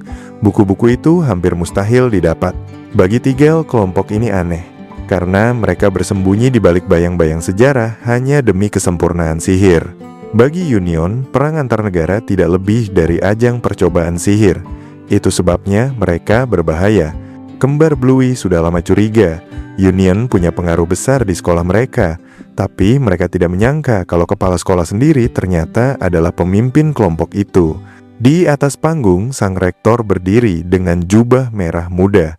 Ia berbalik menghadap kerumunan dan menyapa mereka sebagai sesama anggota. Rektor itu menjelaskan bahwa tanah suci Salian sedang darurat. Menara hitam muncul dan kabut pekat melingkupi wilayah itu. Semua bisa masuk hanya berkat sihirnya. Rektor berkata bahwa hari ini adalah momen penting. Dengan mengangkat kitab Toa, ia menyatakan waktunya telah tiba untuk mewujudkan cita-cita besar mereka, yaitu kebangkitan legenda sang pahlawan. Edison yang mendengarnya kebingungan, sementara kembar Bluey saling pandang, menyadari situasi ini jauh lebih serius dari dugaan awal. Sementara itu di Kastil Ballet, Kaisar Baywards berjalan melewati koridor panjang. Ia berhenti di depan penjaga dan memaksa masuk ke kamar anaknya, Putri Malaya, yang juga menjabat sebagai ketua sekolah. Kaisar ingin menanyai langsung tentang keadaan Salian. Meski penjaga sempat mencoba menahannya, Kaisar bersikeras menggunakan wewenangnya. Di waktu yang sama, di Kastil Eldon di ibu kota Esin, Raja Uriel duduk di ruang kerjanya membaca laporan. Ia menemukan berkas lama tentang Kardinal Elro Roma, sang rektor. Dulu Roma hanyalah pendeta biasa tanpa hubungan dengan sihir. Raja Uriel heran kapan semua itu berubah.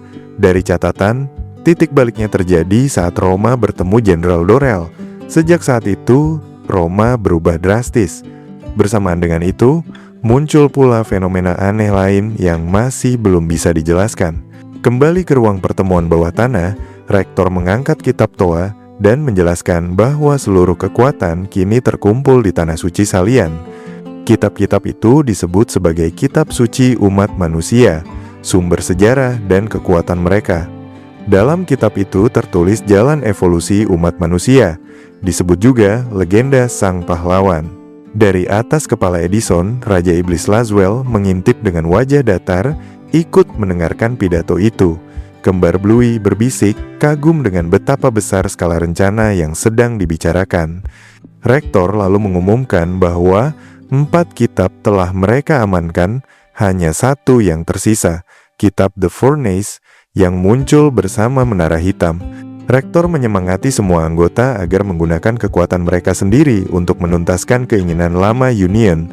Suasana pun pecah dengan sorakan dukungan. Kemudian, rektor melepas topeng yang menutupi wajahnya, dan kembar Bluey langsung terkejut saat melihat wajah di baliknya bukanlah Elro Roma. Di balik topeng itu tampak wajah seorang wanita, Putri Malaya. Topeng rektor itu hanyalah tiruan, mirip dengan teknik Death Mask yang kembar Bluey gunakan. Dengan wajah dingin, Malaya mengumumkan bahwa waktunya telah tiba untuk membuka ruang rahasia yang mereka sebut Kamar Suci. Di saat yang sama, Kaisar Baywards akhirnya berhasil masuk ke kamar anaknya. Namun yang dilihat membuatnya membeku. Di dalam kamar, tembok besar berlubang menganga. Alih-alih marah, Kaisar justru menatapnya dengan senyum tipis, seolah memahami sesuatu yang baru saja terungkap. Kilasan masa lalu muncul 14 tahun lalu di Kastil Ballet. Kaisar Baywards berjalan menelusuri lorong dan bertanya kepada pelayan tentang keadaan Putri Malaya kecil. Pelayan menjawab bahwa sejak pagi, Malaya hanya duduk di depan cermin sambil berbisik pelan, menatap bayangannya sendiri tanpa ekspresi. Kematian Ratu Elusa meninggalkan luka mendalam untuk Putri Malaya yang baru berumur 4 tahun. Kaisar Beowulf sempat berkata bahwa rasa kehilangan itu mungkin terlalu berat untuk anak sekecil itu. Sementara pelayannya menunduk dengan mata berkaca-kaca, merasa kasihan pada sang putri kecil yang kini tumbuh tanpa kasih seorang ibu. Kaisar Beowulf dan orang-orang istana mulai menyadari ada yang aneh dengan Ratu Elusa semasa hidupnya. Kadang ratu itu menatap kosong seolah pikirannya jauh entah kemana. Banyak yang bilang hal itu ada kaitannya dengan darah Elusa yang mengalir dalam tubuhnya. Hingga suatu hari, Ratu Elusa naik ke menara istana dan meninggalkan pesan untuk Malaya bahwa ia berterima kasih atas kelahirannya dan meminta maaf. Kaisar murka ketika mengenang peristiwa itu, menganggap sang ratu egois karena memilih mengakhiri hidupnya.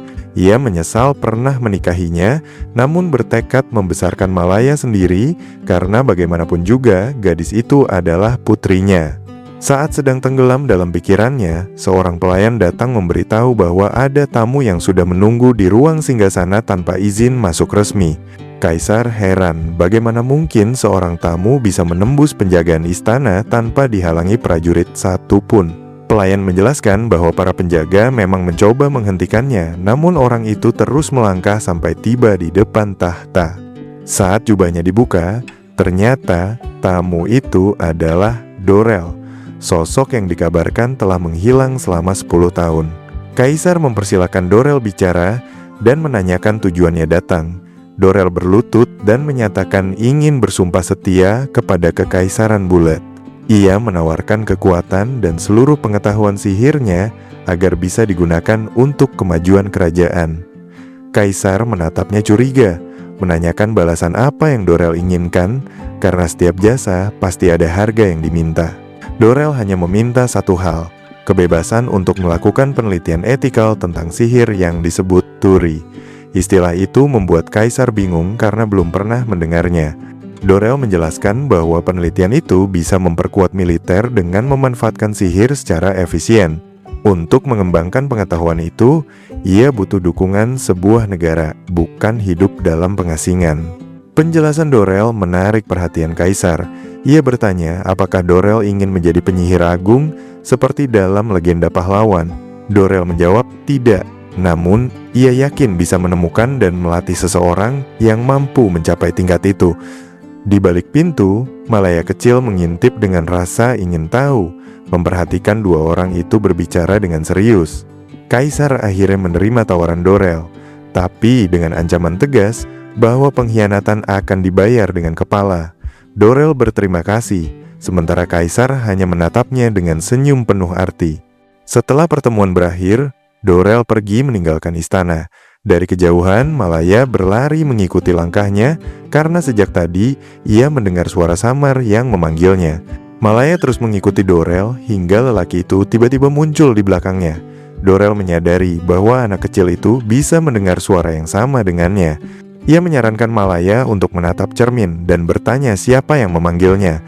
Malaya mulai teringat pada ibunya dan darah Elusa yang katanya bisa terhubung dengan dunia lain.